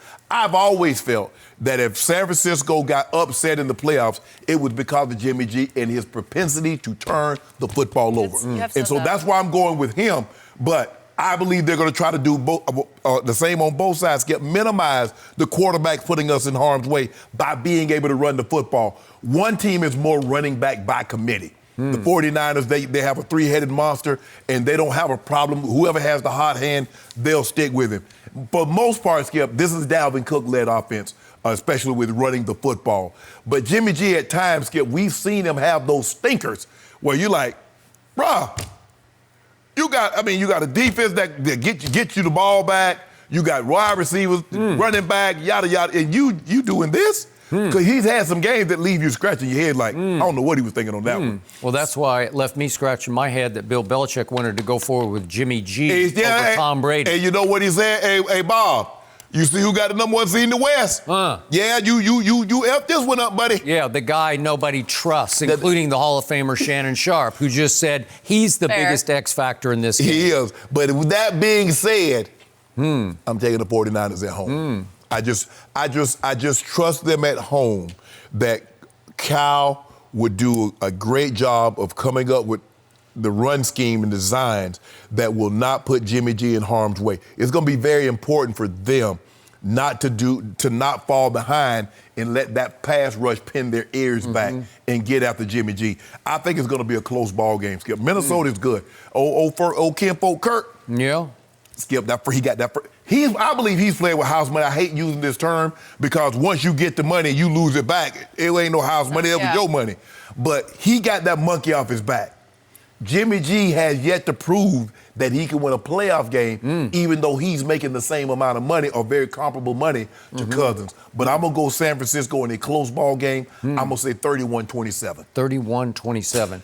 So you just told me that it's much more likely that Jimmy Garoppolo makes the game-losing mistake than Kirk Cousins. Yes. Yet you're picking Jimmy G's team to win the game. They're more likely, but he not going to do it. I don't really appreciate that. My bad. What are you going to do? My bad, Jenny. Well, then you really won't appreciate what I'm about to say. I figured that. I still do not trust Kirk Cousins. He is what he always was. He is an underconfident overachiever. How many times have I told you that? He's still that same guy who was 0 for 7 in overtime games until this last, was it Sunday? Yeah, Sunday at New Orleans. 1 for 8 now in overtime. And what did I tell you happened in that game? There were no expectations. You always tell me, what is the biggest killer in sports? Expectations. I thought that the Vikings would get blown out at New Orleans. I think you thought they would get shellacked at New Orleans. Yes. Am I right? Yep. I thought it was going to be a complete wipeout. And early on, especially after an early fumble by your one of your best receivers, Thielen. Yeah. I thought, the floodgates are about to open and the roof is about to fall in on the visiting team. And instead, Drew Brees played, by his standards, a pretty lousy football team, and he became the reason that the Saints lost a home game. Yep. And when you least expected it, no expectations, Kirk Cousins closed his eyes and threw a rainbow down the chimney, I'm combining lots of analogies here, to Adam Thielen for a huge completion. Skip, I believe that was a mistake because if you look at it, Adam Thielen is running the 7 route. The DB is looking like I got to get to his outside hip because he's going to run the corner. And he drops it down the chimney. The safety's in the hole. Yep. So theoretically, he's supposed to throw that ball to the sideline. That is true. true. Now, why he threw it like that, hey, maybe he knows something that I didn't. But every once in a while, you accidentally catch lightning in a bottle, and he caught it. Because it was a great throw, maybe by accident, but it was a great throw. And I got to give him the little fade route to Rudolph because it was a really good throw. Yes. We went back and forth about whether it was offensive pass interference. I wouldn't have called it, but the throw was on the money. Not easy to do, but no expectations. Now they're going to run into a force. Out in the Bay Area, a team that's at home, has been dominating at home for the most part, and I think they're going to dominate in this game because I think it's going to be a wipeout, but I thought, again, the game at New Orleans was. But what has changed for Kirk Cousins is that everybody jumped back on the bandwagon, including my partner across the table, who's now calling him First Cousins again, right? Kinfolk Kirk. Kinfolk Kirk, okay? Kinfolk Kirk now has had to go through a whole week of hearing how great he can be. Yeah. And all of a sudden, he actually won his first playoff game. And now a lot of people, including the one to my right, think, he could do it again. Why not? Why not? Still no pressure. Because Jimmy G, boy, he's the X factor for the other team, and he might just mess it up, right? I think Kirk Cousins will mess this up. I think Kirk Cousins will throw at least 2 interceptions, and I'll go 1 sack fumble because he's going to be under fire. Under fire. Well, you play.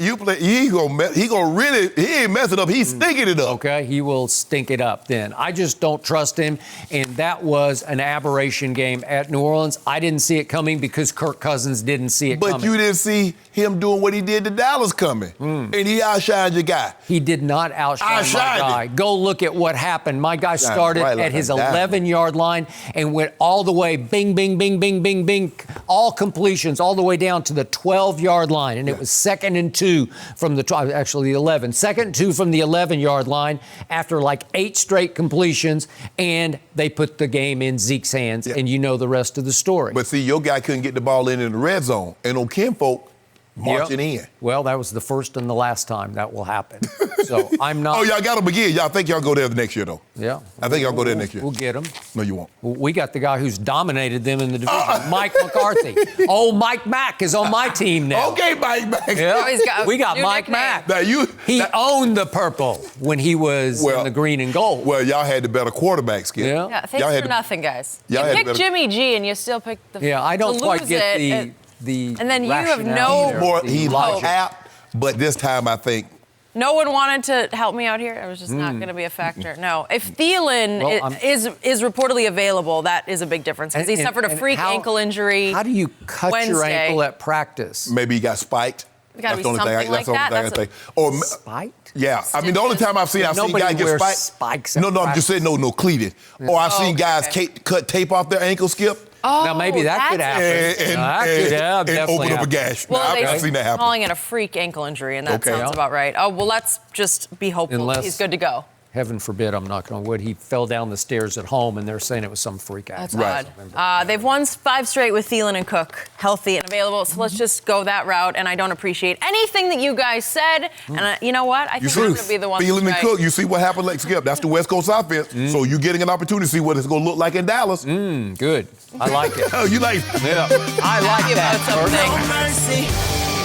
Well, based on Tom Brady's most recent Instagram post, we know he wants to keep playing, but what we don't know is what team it will be for. According to Peter King, when Brady is looking for a team to sign a new deal with, King thinks, quote, the surrounding cast is going to be a little bit more important than money. So, Shannon, do you agree that Brady is focused on the supporting cast over money in his new deal? Yeah, he should. He should go where he could win, Skip, but here's the most important thing. If Brady were the league, his legacy is depending on him winning. And supporting cast, see, people think supporting cast is always running back, wide receivers, offensive line. But he had the number 1 scoring defense. That's a supporting cast also. And I think people lose sight of that, Skip. Coach Belichick, people say, well, Coach Belichick hadn't surrounded him with anything. Well, Coach Belichick says, I've given you top 10 scoring defenses year after year after year that enable us, and even if you don't play well, not to diminish Tom Brady, Skip, but I think the thing for him, the most important thing, is him versus Belichick, and he has to win. See, it's different than him than Peyton, because Skip, Peyton called everything. Peyton did everything. So no matter how the head coach, now it did help that he ended up going to Denver, getting to 2 Super Bowls and winning one. But everybody, as long as he was in Denver, they're like, well, Peyton's running everything. So whether it was Dungy or Coach Caldwell, Peyton got the credit. He went to Denver, goes with John Fox and Gary Kubiak. But Peyton called on his plays. So this is of the utmost importance. It's imperative that if he leaves New England, Skip, he goes where he can win immediately. Because it's not his team against the Patriots. It's him versus Belichick. And if Belichick goes 12-5, 12-4, Brady's 10-6, 11-5. And don't let Belichick win a playoff game. And Brady doesn't. Skip, you know how this thing gets spun. So the most important thing for him, forget the money. If I can go somewhere, Skip, because look, when Peyton Manning made his decision, he had 3 choices: Arizona, Tennessee, or the Broncos. 2 other places had more money on the table, but they didn't have Demarius and Decker and Julius Thomas and Noshawn and Von Miller. They didn't have all that. Denver did. That's what Peyton should factor in. Absolutely. The supporting cast, what gives me the best chance to get to and beat the brakes off Coach Belichick. Okay, I got you. So, of late in the sports world, we've had to deal with 2 runaway media trains, 2 erupting volcanoes of misinformation. Number one was this notion that Jerry Jones is now committed to finding his next Jimmy Johnson, the upcoming college coach who will change life in Dallas, and that he is leaning toward his new good friend, Lincoln Riley. How many times do we have to deal with that? Right. Maybe even Urban Meyer. And by the way, I ran into Urban in the hallway here. Yeah? He works at Fox yesterday. He just shrugged and said, I never even got a phone call. So obviously he was never in the plans remotely. Correct. Okay? And he wasn't unhappy about it because he's onward and upward. Right. He'll be just fine, but I do think he would have made a great next coach of the Dallas Cowboys. Ohio State might be still sending out checks too, though. So Okay. good, All right. good. Well, it's fine. So is Fox. Fox is paying him pretty well, too. So that was misinformation number one, because then Jerry flipped that script completely on its head and said, no, I was looking for the most experienced coach. Well, that's all I read for days was he's looking college. There's even some Matt Rule to that. What? Matt Rule? Skip, it wasn't like all of a sudden Mike McCarthy became available. Mike McCarthy never even came up. Okay. Until he was the last correct. 48 hours. Now, this brings us to misconception number two over the last couple of weeks, and that is Tom Brady now wants max money. Exactly. Where did this come from? Tom Brady is not known to confide in any media people. It's not like he has lots of off-the-record relationships with lots of local New England reporters. Right. I don't know where it started, but boy, it took on a life of its own, and we had to deal with Rob Parker on our show yesterday, just annihilating Tom Brady for how dare you want max money now after you've taken a hometown 21. discount all those years. Yeah. There's no way he wants top dollar. In fact, to me, Tom Brady should basically offer to play for free to the Los Angeles Chargers, who have one weakness that needs to get addressed and fixed, and it's what protects him, the offensive line. Right. They got all the other components of a great offense. They got the running back and the little running back who can catch it, and they got lots of receivers. They're probably going to lose Melvin Gordon. Maybe. He's probably going to be gone. Maybe. But, Skip, you just don't know. you got a defense. Okay. Ingram and Bosa and Derwin James You is got back. stud. You got Pro Bowlers. And your cornerback that from Vanderbilt. Casey Hayward. Yes. Yep. Skip, so you got pieces. You got lots of pieces, so you just need to be able to protect the 40, what is it going to be? He'd be 43 in August. 43-year-old Tom Brady. So if he goes in and says, pay me the minimum, you can factor all that money. You can channel it into free agency or, again, high draft picks in the offensive line. Why would he want money? He's never wanted money. And by the way, I don't think he needs money. No. What would be the point of now trying to make a statement? I'm 43 and I deserve $40 million. Yeah. I mean, Tom is looking at it like, I don't need any more money. I don't need any less either. That's the thing. But I think for him, Skip, if he can go to a situation and he has quality receivers, quality tight end, offensive line that can protect, a defense. Because, Skip, if you put all your money, we've seen teams put all their money on offense, and then they have bottom feeder at defense, and then they'll wonder why they lost. Well, Tom understands that, look, I can't have Julio and Mike Thomas at wide receivers. I'm not going to get Kittles or Travis Kelce at tight end. I'm not going to have all that. But just give me a little bit more than what I got. For me, Skip, this is simple. It's not that complicated at all. He leaves, it's Tom Brady versus Belichick. Okay, well, that's fine. So why wouldn't you max your chances to put him back in his place? I totally would. I totally would. You don't need any money. You don't need salary. By the way, we all know. $30 million with a less talented roster or $20 million with a talented roster. Okay. Or $12 million or $10 million. Nah, he ain't playing for that. Okay, but he go home. How low do you think he would go? That seems low. Okay, remember what Tim Duncan did in his last 5 years as a Spur? Right. He was taking single-digit millions. He was taking $5 million. Fair. Again, just to maximize the bench. I believe I'm saying, Tom. He made 23. Skip, it's hard for me to see that he takes less than 20. Okay, but to what end? What are a couple of million when your whole legacy is on the line against the coach you deeply, deep down don't love? What you want him to take? What you want him to take 10? But at some point, it's insulting. Why not? I'm serious about this. Why wouldn't you offer to play for free? What do you need that money for? Obviously, but your wife makes a whole lot of money. That's her we all money. know that. That's her money. For what you're worth. They got separate accounts. That's her money. Yeah. Hey, Tom, don't come dip into my stash. How many times have I told you this about LeBron James? All that should matter right now are championships. Yeah. How do you maximize your opportunity to win a championship? You take less money. Skip, but he says, no, I'm LeBron James. But you said, with all the discounts that they've given Tom Brady, where's the money going? Okay, that I don't know. Exactly. Because it feels sabotagey what happened with Bill Belichick because he never provided anywhere near the supporting cast that Tom's discount should have provided. Because if you look at it, Skip, it wasn't like Edelman and Amendola and Hogan, like you broke the bank to pay them. The running back situation, offensive lineman, you're not paying them Tyron Smith and Zach Martin type money. So Gronk was the only one that made some decent money, and that was early because at the tail end, he wanted a contract extension because he saw how vastly he was underpaid. In the last 4 years, the only one they paid for was Stephon Gilmore. That's it. That's it. Where did the money go? So I'm saying he taking all these discounts, and Brady probably sitting back like, hold on, I'm taking all these discounts. Where you spending the money? Yeah. Okay, that's why. Is it in the mattress somewhere? Elsewhere. And I'm pretty sure I was the first to say this maybe 3 weeks ago. I just believe L.A. Chargers make all the sense in the world. But I tell you what, you know the L.A. Chargers, they got a guy that got big money. Now, he got more money than Mr. Kraft, Stan Kroenke. Yeah. Okay. He got it. Wait, the Chargers or the Rams? Oh, I'm sorry. Yeah, I was thinking the Rams. No. Yeah, we're doing I don't know, Skip. Okay. I don't know. I might have to stick with Mr. Kraft. Yeah. Okay. But here's the thing now. You going to the big new building? Mm-hmm. That's why the Chargers need him as badly as he needs them. So, now that gotta sell tickets. Now that I know that you need me, the price just shot up. Okay, well, but that's self-defeating. I don't get. I get most people would think that. But Skip, he had all those guys that are there, Eckler and Mike Williams and Keenan Allen. They're under contract. Okay. Joey Bosa, Melvin Ingram, they're under contract. Mm-hmm. Now, Bosa's gonna be up now. Wow, yeah. You got one more. You probably got one more year before you have to pay him big dollars. Okay. So.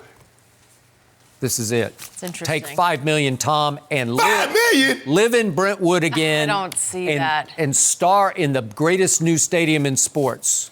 $5 million, Skip. He's not going to be the lowest. Is there any law against taking? Is there any rule? No. Would the Player Association not like it? Yes. Or they would not like it. No. I get it. Because, Skip, you know what's going to happen. Now they're going to start paying everybody. But they won't. Yeah, they will. Because everybody would make an exception for that guy. He is the GOAT, and he's going on 43. No. You just take less. The Player Association should avoid the contract. We are not allowing Tom Brady to play for $5 million. I'm sorry. He's Tom Brady. Can do whatever he wants to do. He's a Player Association. He's the one exception to this rule. Because you know how the owners are, Skip. That's one exception, and they want everybody big. That's what got them messed up in Dallas right now. Because Tom Brady has taken pay cuts, and they want everybody to take a pay cut. I don't know. Which Jerry always Can't see it. Do you realize the size of check I'd write for another Lombardi? Well, do you realize how little money Tom Brady would take for another Lombardi? He would definitely play for free. No mercy.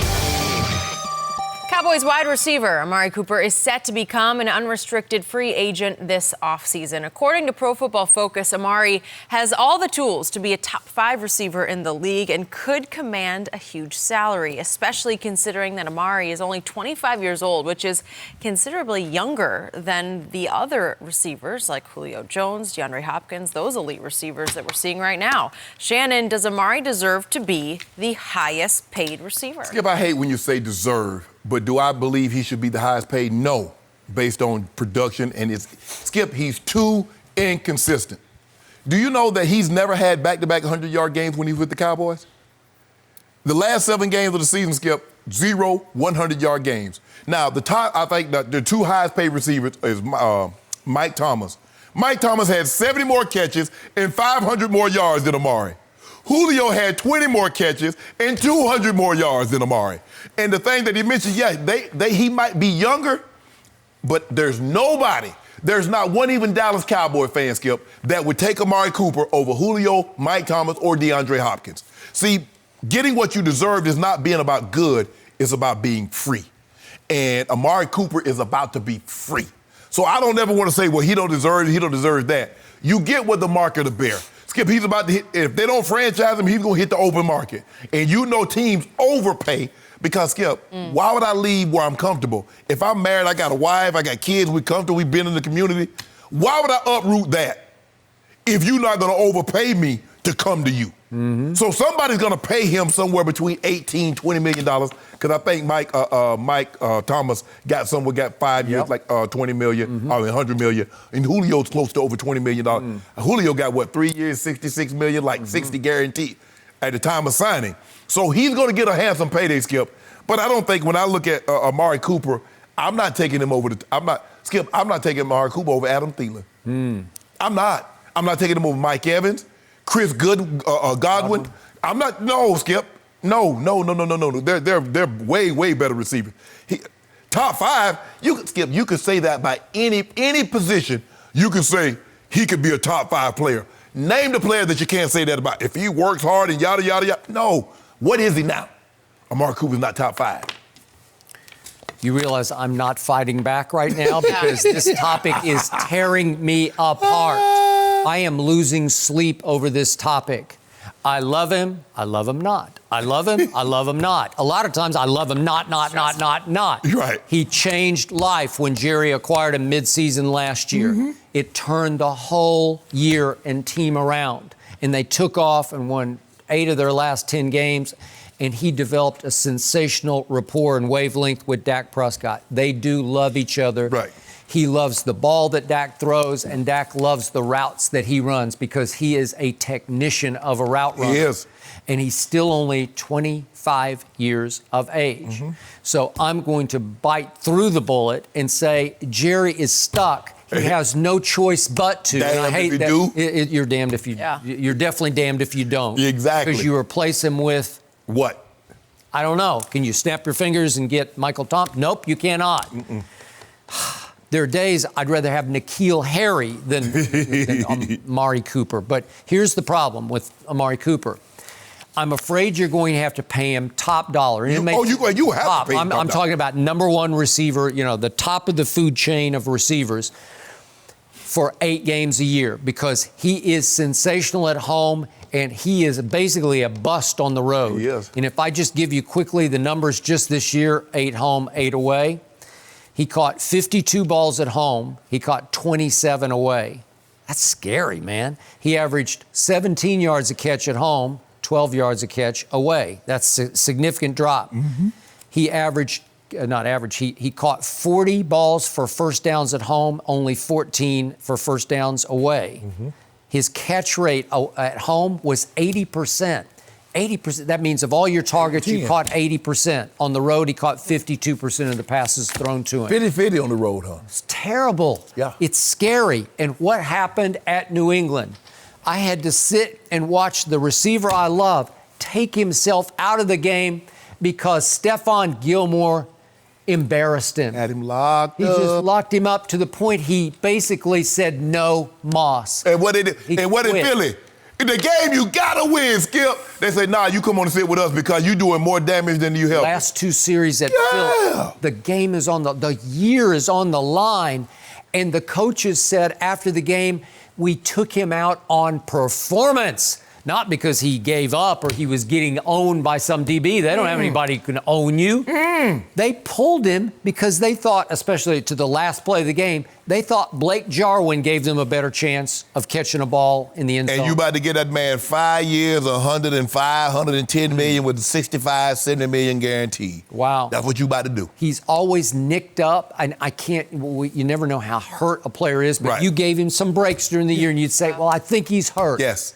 Okay, he had a foot injury that led to an ankle injury that led to a knee injury. But let me tell you, Skip Bayless, when they give you the big dollars, gotta go, gotta play. And I'll even hark back to the debacle at the Jets this year. What happened on the first play of the game? He catches a ball and gets just routinely tackled to me. It looked routine. And he pulled himself out for the rest of the game that they lost 24-22 to the Jets. Well, and again, now because he's free, you got to pay him number $1. Well, Skip, all you got to do, when you look at it, you're about to have, if this thing go according to the way Jerry plans, you're about to have Minnesota's offense. You're about to have Thielen and Diggs. You're about to have a Rudolph and Dalvin Cook, and your offensive line is better than Minnesota. Because now, Taylor And you're going to have not Randy Moss. You're going to have Jerry Rice and John Taylor, Skip. Okay. This thing can be special. I got He's not going to break it up. But Jerry's going to hope that Mike McCarthy makes Amari Cooper his Devontae Adams. Yeah. And maybe he can. Well, you never know. Right now, feeling better about it. No mercy. LeBron James now has the most fan votes for the NBA All-Star Game. The King leapfrogged Luka Doncic and Giannis Antetokounmpo to gain the top spot, and teammate Anthony Davis is currently in fourth. Shannon, what does it tell you that LeBron took over the lead? How you do this? Order has been restored. I tell you who will not be on our roster. He be in the East. Who? Take a guess. The guy that play in the basement.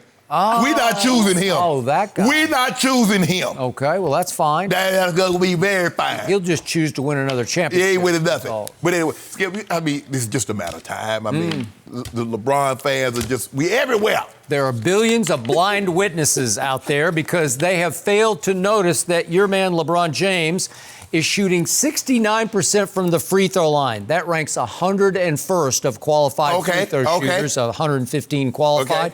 Your man is shooting 35% from three, which is not very good because that ranks 112th of qualified Guess who he tied with, Jenny? Kawhi. Hey, what he shooting from the field? Kawhi shooting 45%. Old GOAT shooting 48%.